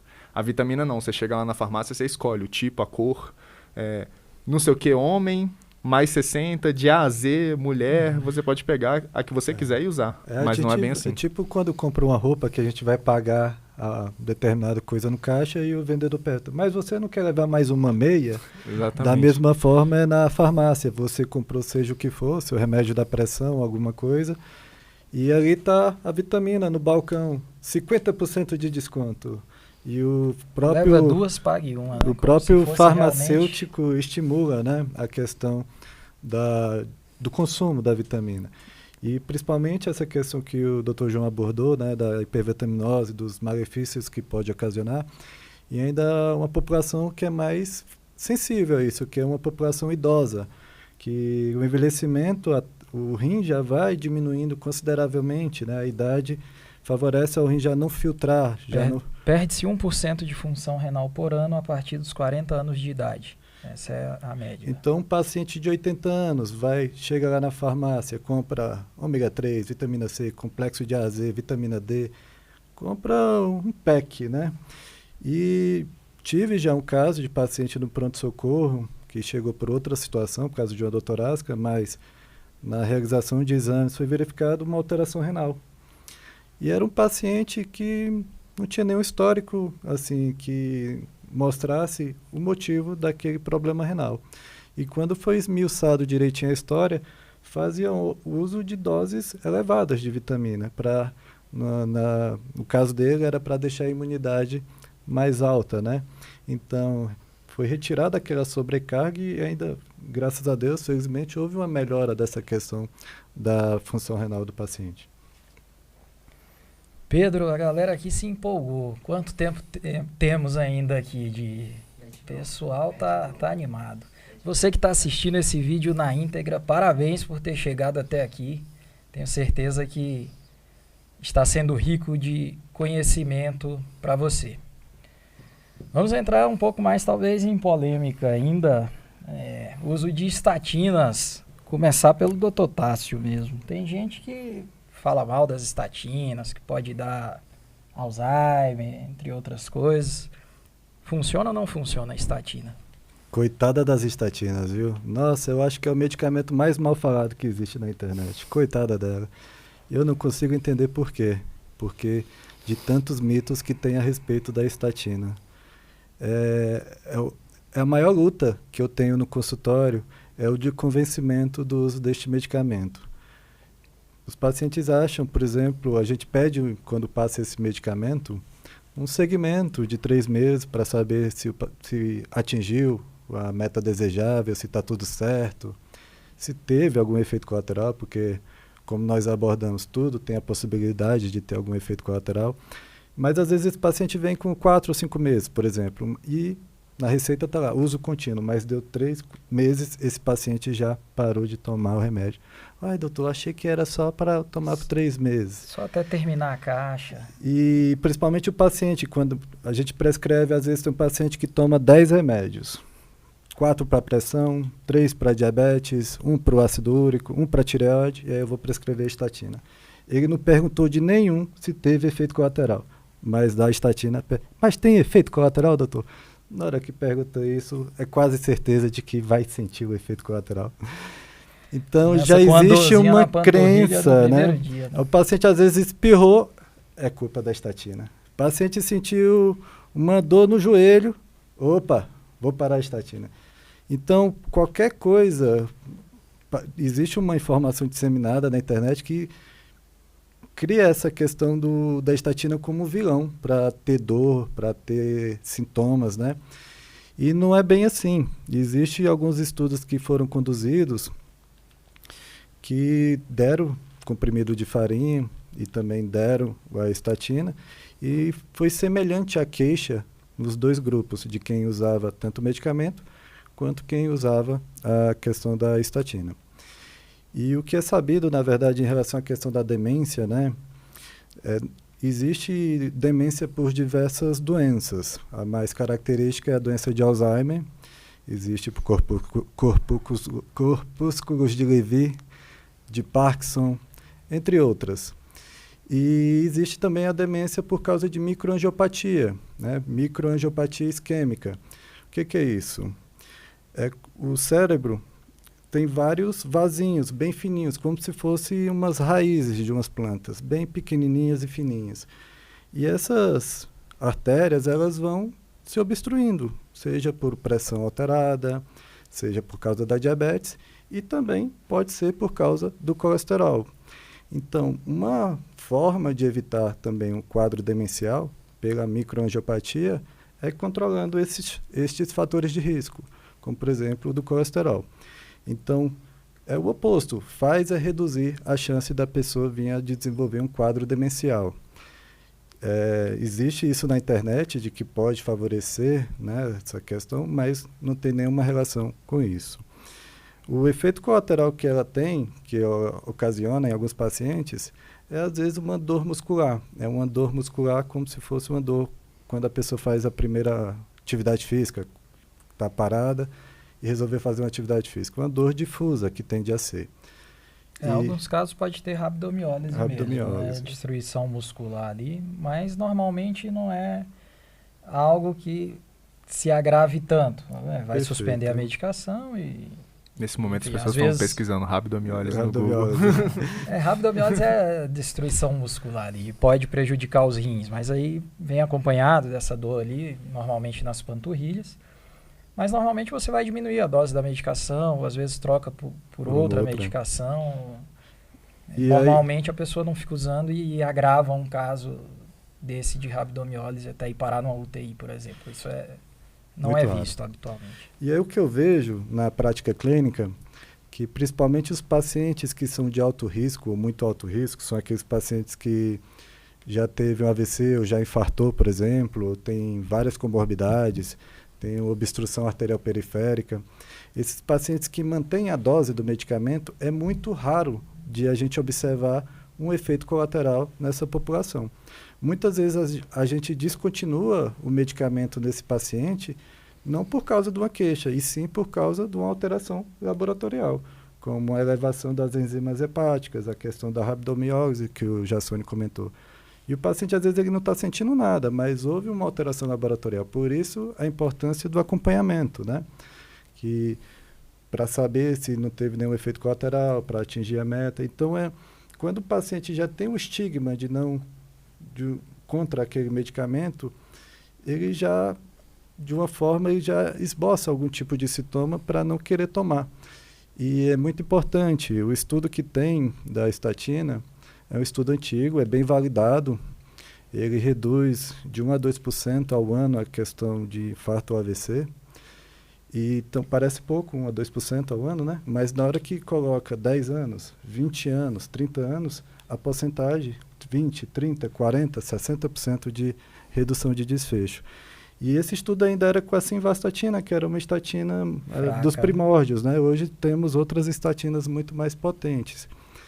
Então é um remédio que eu falo também com os pacientes que o SUS dá. O SUS, o governo não está dando porque é bonzinho, né? Medicamento da pressão, medicamento da diabetes e o medicamento do colesterol. Por que ele dá o remédio do colesterol? Porque reduz infarto, reduz AVC, reduz internação hospitalar, reduz internação em UTI, questão do trabalho, mais barato. Então é nesse sentido. Então é um medicamento excelente. Eu falo que se eu fosse fazer uma pílula da longevidade, teria um pouquinho de estatina lá no meio dessa pílula. Eu costumo falar que estatina é tão boa que deveria vir na caixa d'água de todo mundo. Poderia ou lá estar na no Caesb, encanamento, junto do cloro. Junto do cloro. Um pouquinho de forxiga. Um pouquinho de forxiga. Aldol. Talvez. Já está todo mundo controlado, né? Quer acrescentar alguma coisa, João, sobre estatina? Não, acho que foi muito bem falado. A questão a gente volta na questão da internet, né? Existe uma cruzada hoje na internet contra algumas coisas. Hoje parece que o colesterol é a melhor coisa do mundo para algumas pessoas, né? Então, uma galera falando de dieta carnívora, comer tablete de manteiga e não pode usar estatina de jeito nenhum, que o colesterol quanto mais alto, melhor. Que o hormônio vem daí, né? Exatamente. E vai na contramão de tudo que a gente tem na ciência, né? É um perigo. A gente pega coisas extremamente bem estabelecidas na ciência, como a estatina, como o controle do colesterol, e tenta se inverter isso para vender uma fórmula mágica, milagrosa. A pessoa que fala isso tem que ver o que ela está querendo vender, na verdade, né? Geralmente é alguma outra coisa por trás, porque não tem lógica. Sim, não, ela fala porque ela é boazinha, mas depois vem, compra o meu curso. E é por isso que é importante estarmos aqui, médicos realmente comprometidos, se posicionando, trazendo a verdade, discutindo, debatendo. Isso é um papel que a gente tem que desenvolver cada vez mais, porque senão a internet ela é tomada por pessoas apenas corajosas, que querem ficar ricas a qualquer custo e não expõem para o paciente realmente a verdade, riscos, benefícios, enfim.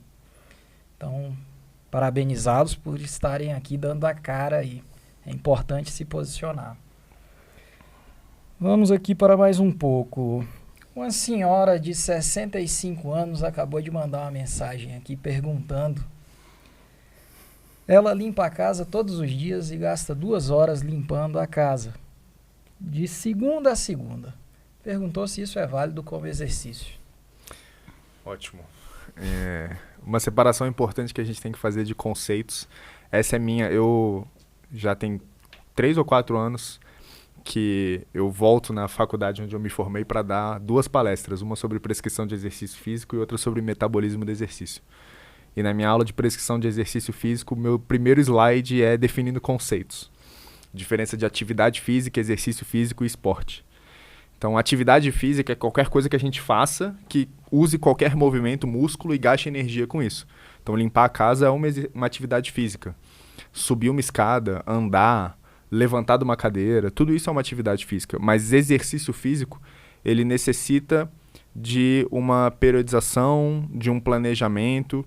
Ele tem que ser uma atividade física que tem uma finalidade, e essa finalidade é de melhorar algum ponto de aptidão física, seja força, flexibilidade, capacidade cardiopulmonar. Então, assim, não. É excelente aumentar as calorias ao longo do dia, levantando da cadeira, andando quando você puder, em vez de usar seu carro para ir na padaria que fica a 100 metros da sua casa. Limpar a casa é uma forma de você estar ativo, gastando calorias, mas isso não conta como um exercício físico. O exercício físico ele necessita ser planejado, ele necessita de um planejamento, de um momento separado para que aquilo seja realizado. Então, assim, essa pessoa, claro, ela vai ter muito benefício em relação ao sedentário que passa o dia todo sentado. Estar 2 horas limpando a casa é uma forma de se manter ativo, mas não necessariamente vai ter os benefícios de um exercício físico bem estabelecido. Até porque para pessoas saudáveis, o que a gente busca cada vez mais é aumentar não só o tempo do exercício, mas a intensidade do exercício. É interessante que a gente o Dr. Zassi pode falar disso, dê um sustinho no coração, né? Que a gente vai estimulando o nosso organismo a exercícios mais intensos, às vezes. Então, parabéns para essa pessoa que está gastando energia, mas principalmente para uma mulher de 60 anos, seria muito interessante ela estar levantando algum peso, ela está fazendo algum exercício de impacto para aumentar a massa óssea. Isso previne fratura na osteoporose, isso melhora a qualidade do osso. A gente sabe que fratura no idoso está extremamente relacionado com morte precoce, com desfechos ruins. Então, é muito necessário a gente ter o exercício físico de forma planejada. Ele precisa estar na nossa rotina como lazer ou mesmo que como obrigação, mas ele precisa estar. Da mesma forma que o estudo está, o trabalho está, o exercício físico tem que estar. A hidroginástica é uma boa para essa pessoa aí acima dos 60 anos, mulher normalmente, ou é muito leve? Não, é um bom exercício. O que a gente tem que tomar cuidado, às vezes, com exercícios na água, para as pessoas que já têm alguns outros problemas de saúde, eles podem ser, talvez, menos indicados. Mas é excelente, principalmente para quem já teve algum tipo de problema pela osteoporose, né? A gente reduzir o impacto. Mas a gente sabe também, e cada vez mais isso está bem estabelecido, que a gente não pode fugir do impacto. Então é uma briga que eu tenho com a minha mãe, inclusive, isso. Minha mãe é uma mulher que está chegando... Eu perguntei pensando na minha mãe. Minha mãe é uma mulher que está chegando nos 60 anos, uma mulher saudável, e ela foge. Eu boto ela para agachar com peso, ela pula dessa altura, assim, não... Ai, meu Deus, meu joelho, meu isso, meu aquilo. Não, tem que ter peso. É muito bom que tenha peso, é muito bom que tenha força, é muito bom que tenha impacto. É muito bom um salto, pular de um degrau, pular em um degrau. O impacto ele é bom para modelar os ossos, para aumentar a massa óssea. E a gente sabe que a gente precisa mudar esse estímulo de tempos em tempos. Então, por exemplo, uma pessoa que faz sempre um cardio na bicicleta há 30 anos... essa pessoa já não tem mais o benefício de aumento da massa óssea fazendo aquele cardio na bicicleta. Então é interessante que essa pessoa de vez em quando corra, que essa pessoa de vez em quando pule uma corda. Claro que a gente tem formas e ferramentas de estratificar o risco. Eu não vou pegar a Dona Maria de 80 anos que já quebrou o fêmur 2 vezes e botar ela para pular da escada, não é assim. Mas é interessante que ela tenha algum grau de impacto. E aí entra muito a questão do médico do exercício, de saber estratificar isso e dizer qual o impacto que é benéfico para ela, como é que eu vou iniciar esse impacto. Porque às vezes levantar da cadeira é um impacto, trotar é um impacto, né? Subir um degrau, mesmo que sem pular, mas subir um degrau é uma forma de impacto. Então a gente vai estratificar esse impacto e fazer todo um plano para que essa pessoa possa ter cada vez mais os benefícios do exercício físico para aumento de massa óssea, né? Então é muito importante isso. E um trabalho que é muito árduo de todos os profissionais que estão relacionados ao exercício e ao movimento hoje em dia é combater esse medo de movimento, né? A cinesiofobia que se criou. Eu não posso abaixar assim, senão eu vou machucar minha coluna. Eu não posso correr assim porque eu vou machucar meu joelho, meu quadril. Eu não posso fazer tal coisa. O corpo foi feito para se movimentar. Ninguém abaixa o tempo todo perfeito que nem Miss para pegar um negócio no chão. E é até bom que você estimule o seu corpo em diferentes planos, em diferentes formas. Não estou falando de fazer exercício errado, são coisas diferentes. Mas de movimentar seu corpo em vários planos para que você fortaleça a sua musculatura, fortaleça a sua estrutura para aquilo. Você vê um atleta, um esportista, ele está movimentando o corpo dele em todos os planos ali, usando as musculaturas para tudo. Então a gente tem que estimular isso cada vez mais.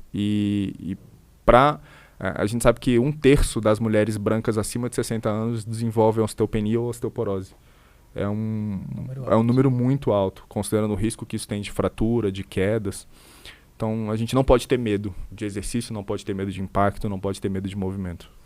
O que o João falou é muito interessante, da questão do estímulo do músculo, né? E uma experiência própria minha. Eu praticava um esporte na água, que é o wakeboard, e sempre após essa prática desse esporte eu sentia uma queixa na lombar. E o que me motivou até interromper a prática desse esporte foi por causa dessa queixa, por causa do medo de ser algo relacionado à questão ortopédica de osso, de eu achar que estava me prejudicando de alguma forma. E após um tempo, essas dores continuou, independente da questão de atividade física, e eu procurei uma aula de pilates, uma aula de teste de pilates, e na verdade o que a fisioterapeuta que estava lá, ela deu um diagnóstico que na verdade minha dorsal, meu músculo da coluna, que os músculos dorsais, entre outros, que são fracos, que eu tinha que fortalecer, porque eu vivo poupando a minha coluna, com medo de machucar, né? Igual o João falou da questão da forma como abaixa, até mesmo da questão da musculação, eu tento sempre estar aliviando a coluna com medo de trazer alguma lesão. Então é o oposto, a gente também tem que estar fortalecendo ela, fazendo os exercícios para prevenir de ter alguma lesão futura, né? E voltando à questão da pergunta dessa senhora, né, a respeito da atividade, do exercício da atividade que ela realiza, de ser dona de casa, que gasta 2 horas, é um estímulo que não é duradouro. Por exemplo, ela arrumou aqui, passou a vassoura, não é uma coisa contínua. Então a frequência cardíaca, principalmente nessa atividade que ela desempenha, né, não aumenta de forma significativa, não há um gasto calórico, não causa o susto no coração, igual o João comentou. E falando na questão do envelhecimento saudável, em relação à questão da atividade física, né, como o João abordou, da questão de osteoporose, osteopenia, que é muito prevalente, principalmente no sexo feminino, mas de modo geral, para todo mundo falar que a geriatria começa aos 40 no homem, que até os 40 é ladeira acima, depois dos 40 é ladeira abaixo. Vai se perdendo massa muscular de forma gradativa, depois da perda de massa muscular também a perda de massa óssea, e na mulher, principalmente após a menopausa, há esse decréscimo significativo. Então, há de se criar, desde antes desse momento, né, uma reserva muscular. Né? Uma reserva muscular para quando chegar nessas idades, ou idades até mais avançadas, 60, 70 anos, haver ainda uma reserva. Porque é isso que mantém a pessoa livre de uma lesão ortopédica, de fratura, de osso fraco, né? Que hoje a geração quem tem hoje 20, 30, geração X, Y, Z, não sei qual é a geração que a gente está, as pessoas têm muito mais consciência disso, mas a geração da sua mãe, da minha mãe, não era uma geração que se preocupava muito com o futuro em relação à questão de como que o corpo vai estar. E, na verdade, as pessoas morriam até antes. A expectativa de vida era outra quando elas nasceram. Era bem menor, então hoje que a gente se preocupa talvez um pouco mais, né? E o exercício era muito estético, né? Quero ficar bonito, era magro. O que eu comentei no começo. Antes chamava de malhar até, né? O que eu comentei no começo. Comecei a academia por causa de estética, mas depois as coisas mudam, né? E em relação a uma idade, o ideal do exercício para os pacientes que já têm algum grau de restrição, por exemplo, uma senhora de 70 anos, que já tem um grau de artrose, algum prejuízo na locomoção, é tentar fazer o mix de alguns estímulos do músculo. Por exemplo, esse paciente ele já não tem uma capacidade visual que de quando é mais jovem. A audição já não é a mesma. Então, o equilíbrio desse paciente, qualquer coisa, ele pode cair. Então, é um mix de exercícios para essa população. Por exemplo, o ideal é dois dias, vamos supor que 5 dias de atividade física. 2 dias de musculação para manutenção do músculo, mais 2 dias de atividade que envolvam o equilíbrio. O Pilates está envolvendo nisso, um Yoga está envolvido nisso, Tai Chi Chuan, que é uma cultura mais oriental também, ajuda nesse sentido, e outro dia de aeróbico. Então, esse seria o ideal de atividade física para pessoas na questão de 60, 70 anos, uma idade um pouco mais avançada. Porque nesse caso, vai ter o estímulo do músculo, da resistência, vai ajudar no equilíbrio da pessoa para evitar queda e também vai estimular a questão da aeróbica a ter um bom condicionamento. Então, esse seria a meta de 5 dias de semana atividade física, sendo 2 dias de resistência, 2 dias de equilíbrio e 1 dia de atividade aeróbica. A meta para as pessoas são essas. Isso que você falou, eu falo muito no meu consultório.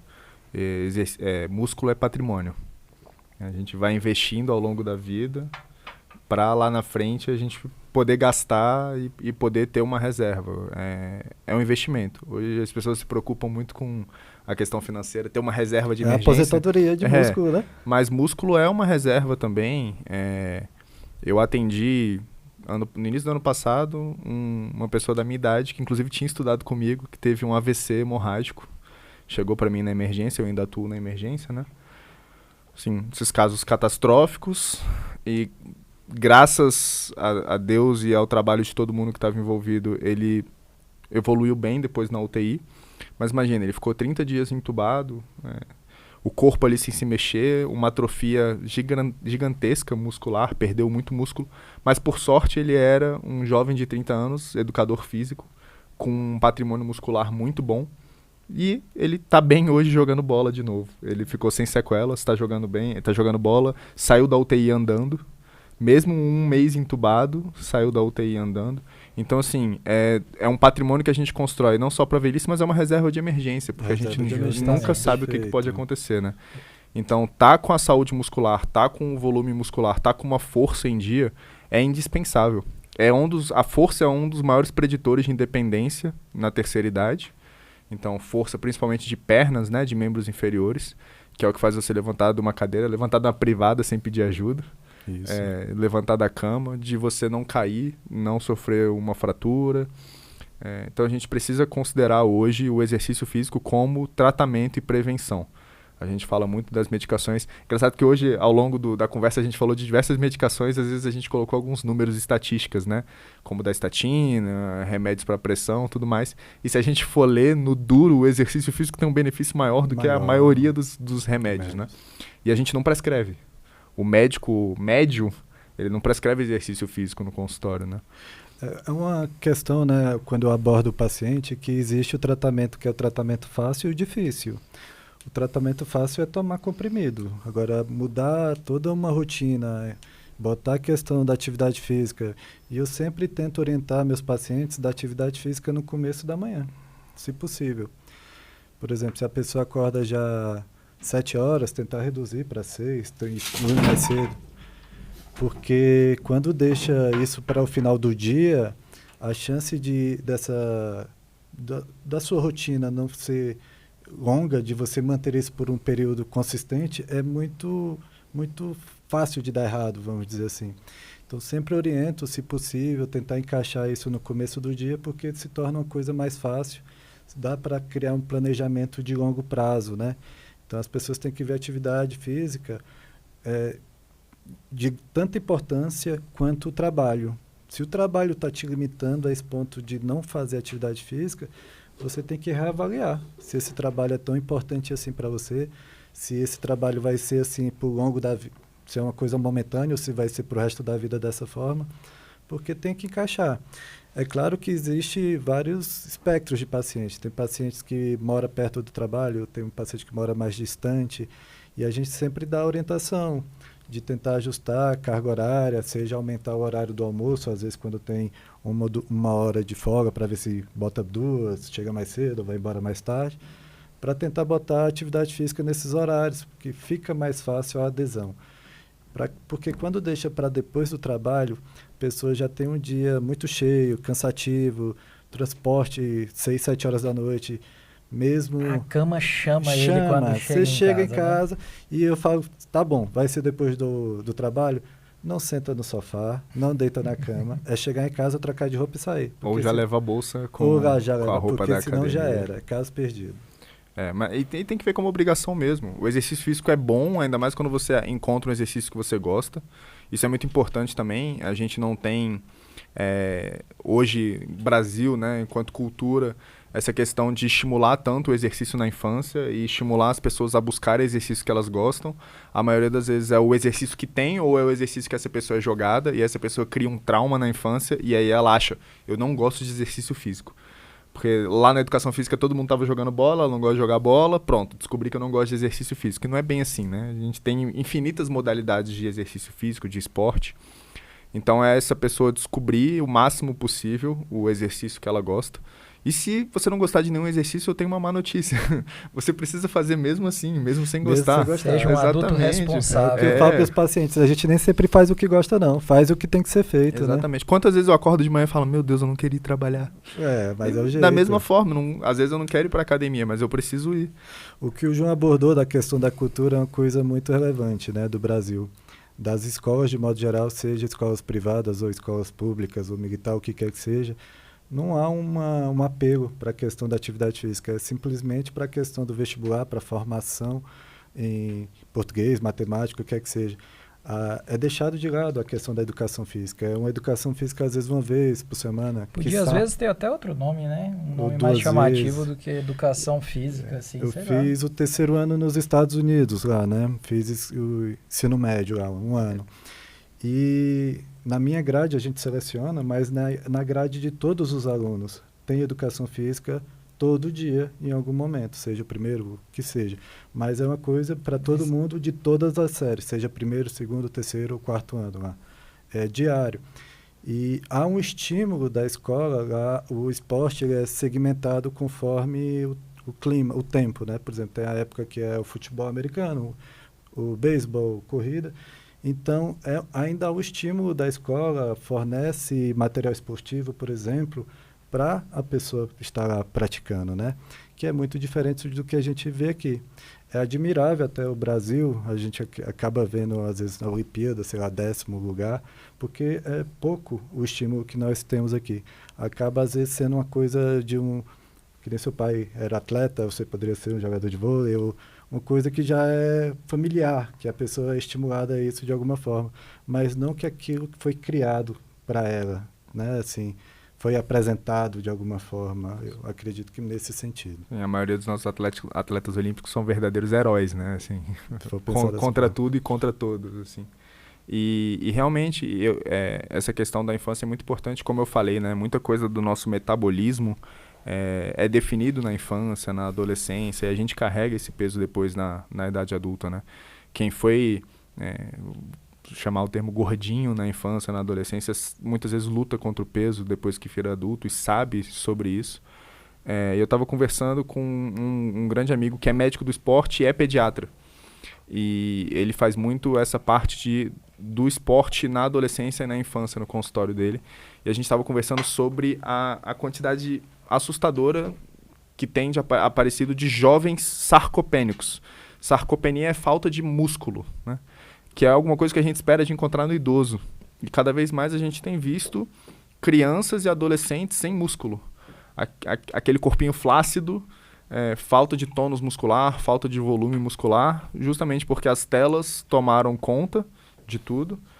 Maior parte do dia sentado, interação com tela. Na escola o estímulo fique sentado, olhando para uma lousa 6 horas no dia. Todo mundo consegue dar um migué ali, arrumar um atestado de que faz academia em algum lugar, ou um atestado médico de que não pode fazer educação física, e o pessoal foge da educação física. Não sei, na minha infância, a educação física era o melhor momento de todos, assim. Mesmo que não fosse futebol, mesmo que fosse queimada, pique-pega, ou alguma coisa que os professores inventavam ali. O recreio, que era 20 minutos, né? A gente já Fazia muito ali no Sim. recreio. O problema era o retorno, todo mundo Retorno, suado numa sala fechada. Fechada. Ali era sofrido, mas Sofrido. o momento do exercício era o melhor cheiro momento. era maravilha. E se era pra gente, imagina pro professor, né? Mas então a gente tem enfrentado isso hoje em dia, da pessoa chegar na fase adulta já quase sem nenhum músculo. A gente tem que construir do zero muito tarde. É questão do patrimônio, né? Como se você tivesse começado a investir tarde demais. E para você construir aquilo num determinado período é muito mais difícil. Então é muito importante esse estímulo na infância, pro adolescente e pro jovem adulto também. E entender, mais uma vez, você é obrigado a fazer exercício físico. Mães e pais obriguem seus filhos a Sim. fazerem, né? Não gosto, tudo bem. É que nem alimentação. Às vezes a gente precisa comer algumas coisas que a gente não gosta, a gente precisa fazer exercício mesmo sem gostar. Claro que é muito interessante que a pessoa goste do exercício, né? Mas, por exemplo, eu não gosto de musculação. É chato, é maçante. Mas não tem jeito, porque quando você gosta de um esporte, pratica um esporte, a musculação ela se torna uma forma de você não se machucar, de você manter as suas articulações saudáveis, seus músculos saudáveis. Então eu acho que hoje a grande questão é fazer força. O treino de força ele é muito importante. Você tinha falado da questão que começou a correr e começou a sentir dor, né? Isso. Acho que isso é uma das coisas que eu mais tem chegado para mim no consultório. A gente está num boom Da corrida. Da corrida e dos esportes de endurance. A gente teve corrida tá recentemente, em alta, né? tá muito. A gente teve recentemente o Triatlo e Ironman, tal. né? O meio Ironman aqui em Brasília. E aí um pessoal que nunca tinha entrado numa piscina, nunca tinha subido na bicicleta, falou, vou fazer o meio Ironman. Que é um desafio bem considerável na vida. E a corrida, por ser um esporte tão democrático, né, em tese, é botar um tênis, ou em algumas vezes nem um tênis e ir correr. As pessoas acessam muito a corrida como o primeiro esporte, mas às vezes sem treinamento muscular nenhum. E aí a história natural é essa pessoa se machucar. Então, é uma pessoa que nunca fez uma preparação física adequada, não tem uma musculatura adequada, essa pessoa começa a correr, e a corrida traz essa questão da endorfina e de aumentar cada vez mais volume, mais intensidade. Então eu quero correr mais e mais rápido, sem o treinamento muscular adequado. Então assim, é entender que independente do que você goste, do esporte que você gosta, ou se você não gosta de nada, você precisa trabalhar força, você precisa trabalhar seus músculos, porque isso vai garantir ou que você esteja fazendo o que você gosta, ou que daqui a alguns anos você possa fazer o que você gosta. Seja que o que você goste é sentar no chão com seu neto, com seu cachorro, com seu filho, seja andar no parque, seja apenas levantar da cama todo dia e conseguir fazer suas atividades básicas, né? É ter sua liberdade, né, na verdade. Quando a gente fala da questão da longevidade, a gente acaba pegando muitos pacientes, 90 anos, às vezes até chegando já na casa dos 100, próximo a isso, e com a mente boa, né? Pessoa lúcida, orientada, muito bem do cognitivo, só que o corpo não acompanha, né? E essas pessoas às vezes querem estar morando sozinhas, por exemplo. Só que a pessoa já não está dando mais conta de estar limpando a casa, fazendo a comida, já tem os riscos decorrência da locomoção dela, né? E acaba às vezes tendo que morar ou com um familiar, muitos não querem incomodar o familiar, eu falo, ou às vezes com algum cuidador para estar auxiliando nessas situações. E é um momento muito crítico para as famílias, esse momento, perda da independência. esse mesmo, momento né? de decidir como é que vai ser, de a pessoa que está com o cognitivo preservado, está lúcida, aceitar essa situação. Então, se a pessoa deseja chegar o mais longe possível, de ter sua independência, sua liberdade de fazer suas coisas, tem que fazer atividade física, porque é o que vai propiciar isso, né? Talvez nunca precisar da ajuda de ninguém. Então, tem que ser criado a rotina desde jovem, igual o João falou. A influência tem que ser desde quando é criança, e os pais já estimularem para que quando chegar numa idade mais avançada já está habituado com aquilo, de ser uma coisa que é intrínseca, que a pessoa nem pensa, que aquilo já se faz parte do dia, igual acordar, tomar banho e trabalhar, igual acordar, vou fazer minha atividade física e trabalhar. É uma coisa que não tem negociação, é uma coisa que já é natural, não tem... Vamos Igual ver, escovar né? os dentes. Né? Igual escovar os dentes. Atividade física tem que chegar a esse ponto, desse nível, mas é uma coisa que é construída. A gente já venceu a barreira dos 100 anos há muito tempo, né? Acho que hoje em dia a questão não é mais chegar longe, mas como você vai chegar longe, né? Então, assim, tem um problema renal, vai no nefrologista, usa remédios. Na pior das hipóteses, precisar, a gente tem as terapias renais substitutivas, né? Diálises, enfim. Vai no cardiologista, tem transplante cardíaco, renal. Mas como é que você quer chegar aos 80 anos? Qual é a lista de remédio que você vai chegar lá também, né? E fazendo o quê? Dependendo de quem. Então, acho que isso é mais importante. E muita gente fala do exercício físico como longevidade, pensando, vou viver mais. Mas a questão não é, a maioria das vezes, vou viver mais. Vou viver melhor. Né? No dia a dia mesmo. Então, às vezes, você não faz o exercício porque você está com aquela dor, mas aquela dor é porque você não faz o exercício. Perfeito. E várias questões dessas de que você tem que fazer um exercício, você tem que cuidar da sua saúde. E se você não cuida um pouquinho da sua saúde a cada dia, em algum momento você vai ter que parar tudo para cuidar da sua saúde. Então, é realmente melhor você ir colocando essas pequenas pílulas ao longo do dia de exercício, de esforço, para que você não seja parado em algum momento da sua vida e tenha que cuidar da sua saúde obrigado em uma emergência. E tem outra condição, às vezes a pessoa tem uma limitação no ombro. Não, doutor, mas meu manguito aqui não está muito bom, eu parei de fazer atividade física tem 6 meses. Ué, mas não é só o ombro? As pernas ainda funcionam, não funcionam? Então, a justificativa de uma questão segmentar, uma parte do corpo que esteja limitando, não é para parar de tudo, né? É ainda tentar manter o estímulo de alguma forma. E mesmo a pessoa que já não tem mais uma crença na vida, que acha que não dá para ela, tenho 70 anos, tenho muita dor, é sim, sempre possível melhorar. Não é claro que a pessoa não já vai começar numa caminhada logo de cara, não vai começar numa academia, mas é construído. Eu falo para os meus pacientes, o paciente fez um transplante cardíaco, um transplante renal, alguma cirurgia, no primeiro dia já tem a fisioterapeuta lá, estimulando ele a se locomover, ele a mexer.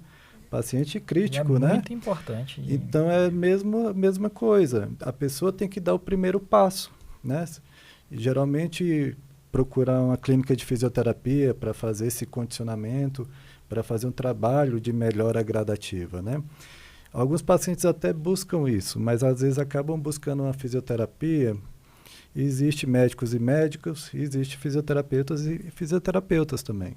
Então tem que procurar algum fisioterapeuta bom, que se dedique, não bote simplesmente aparelhos de infravermelho, de choque. Ele veio para polêmica. Porque isso não é tão... não ajuda tanto, né? Tem que ter o estímulo mesmo muscular para que a pessoa vai desenvolvendo. Porque se ficar num fisioterapeuta, vai 20, 30 minutos sem uma dedicação adequada, realmente aquilo não está sendo uma perda de tempo. Mas se você procurar algum profissional bom, que se dedique, que faça os movimentos, a chance de uma reabilitação é altíssima, né?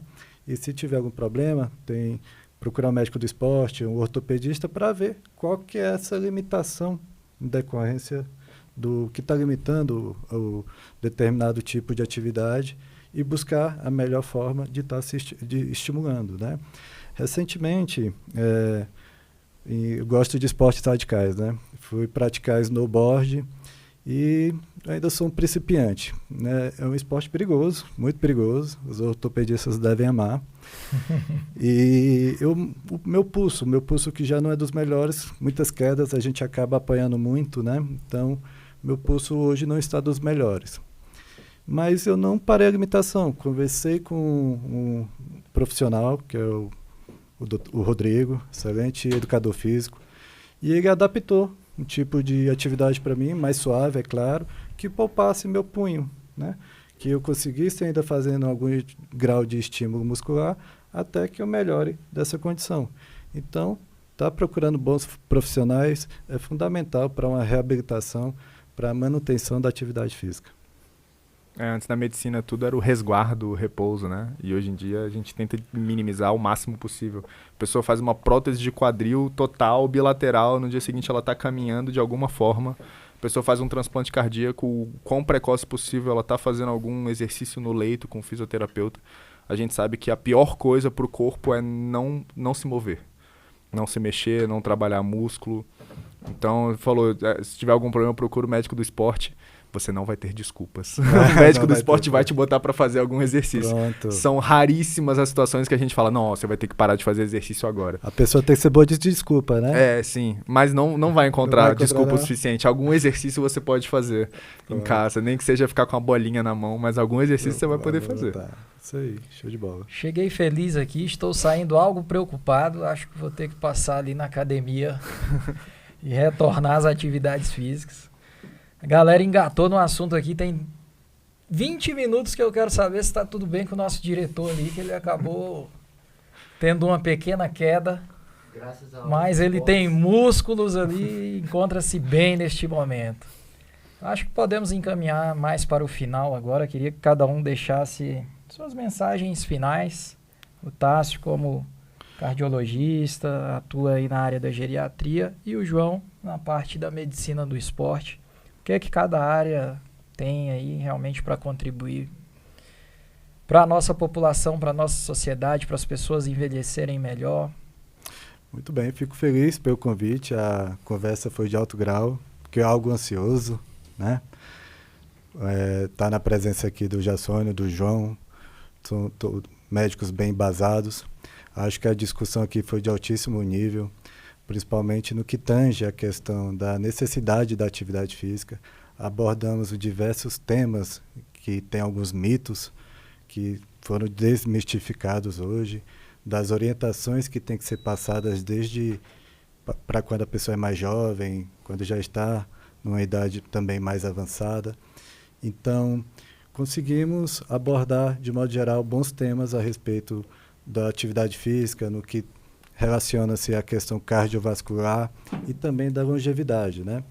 E o que eu quero para a população por exemplo, é não passar remédio. O que eu mais quero quando o paciente chega até mim é que eu não tenha necessidade de passar uma losartana, uma metformina, uma estatina.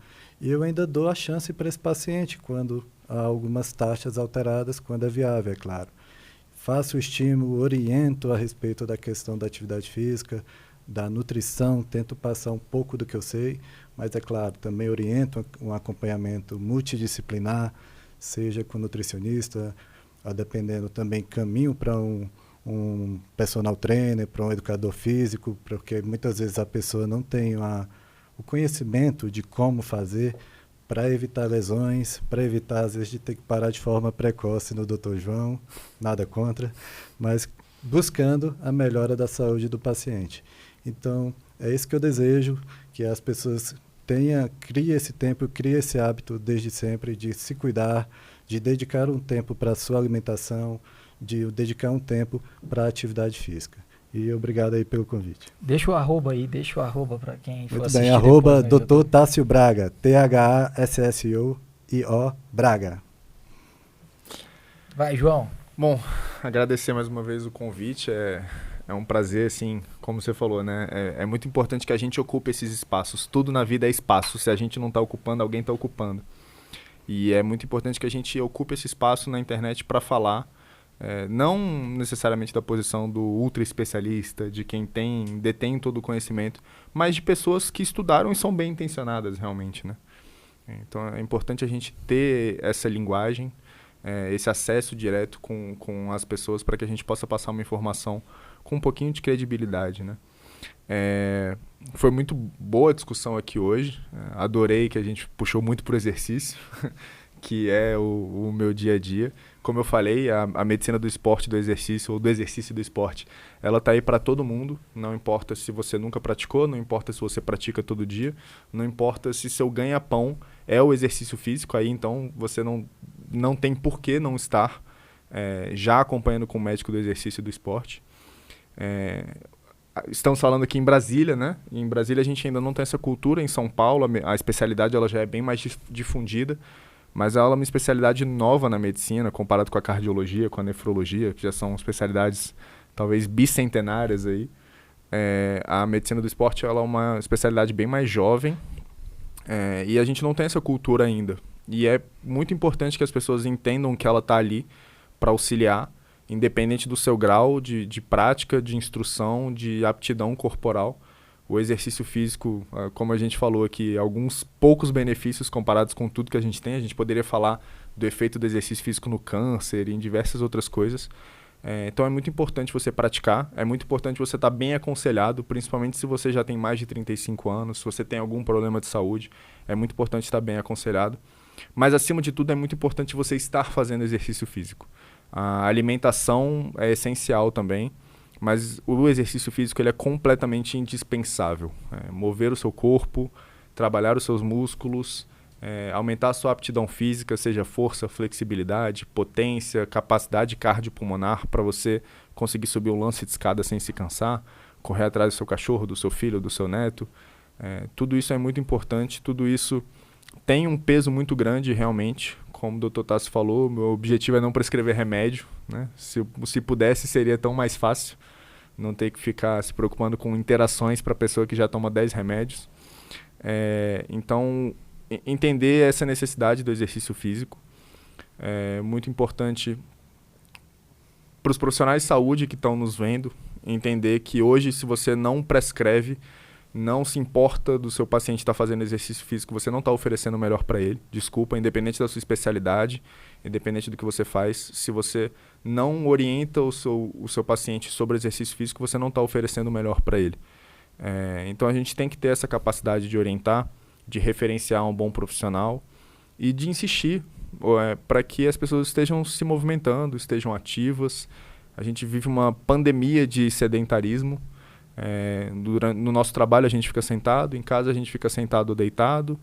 Tem pelo menos aí uns 10 serviços de streaming que a gente fica vendo filme, série, fora o celular, passando Instagram, TikTok e tudo. É muito fácil a gente fugir do exercício físico, mas isso vai cobrar um preço lá na frente e o nosso corpo ele é feito para se movimentar, não tem como. Então, se você está ouvindo hoje não está praticando exercício físico, busque bons profissionais, busque iniciar isso na sua vida. Nunca é tarde para iniciar, mas quanto mais cedo você iniciar, melhor. É como um investimento, é construir o seu patrimônio ao longo da sua vida para que você possa viver melhor todos os dias. Deixa o arroba aí. Sim, meu arroba é João, sem o tio, joao.sportmed. Falo algumas coisas relacionadas ao exercício, bato em alguns prescritores de anabolizante também lá no meu Instagram. Então vai ser um prazer ter vocês lá. Estou sempre aberto a novas discussões, colegas ou pessoas que não são da área, mas que queiram se informar um pouco mais ou que me informaram um pouco mais também. Vai ser sempre um prazer. Bom, os rins hoje aqui foram coadjuvantes, mas de uma maneira geral, os rins exercem um papel importantíssimo aí no corpo. E a principal maneira de prevenir problema nos rins é através de hábitos saudáveis, que foi extensamente discutido aqui hoje. Diferente do que a maioria das pessoas acham, os rins não costumam doer. Então os rins eles vão perdendo função e não dão sinais até que essa função esteja gravemente prejudicada. Então não costuma vir uma dor para avisar que meu rim está parando. Então, principalmente quem tem fatores de risco, pacientes diabéticos, hipertensos, obesos, tabagistas, histórico de doença familiar, doença renal familiar, precisa fazer exames rotineiramente para avaliar o funcionamento dos rins. É um exame de sangue e um exame de urina para a gente realmente ter a certeza de que vai tudo bem e eventualmente, se não for, a gente poder agir a tempo. É isso, gostei bastante, queria agradecer mais uma vez a presença de vocês. Encerramos aqui o nosso primeiro lado a lado com o Nefro. Vou deixar meu arroba também, @Jassonio, Jassonio. Esse é o nome que eu mais soletrei na minha vida, porque toda vez que eu falo meu nome, eu tenho que soletrar. Mas tem gente que morre de inveja porque eu sou o único cara do Instagram, talvez, que tenha um barra e já só o seu nome ali já é o suficiente. Se eu tivesse @João... Tava fácil, hein? É difícil. É isso. Obrigado, gente.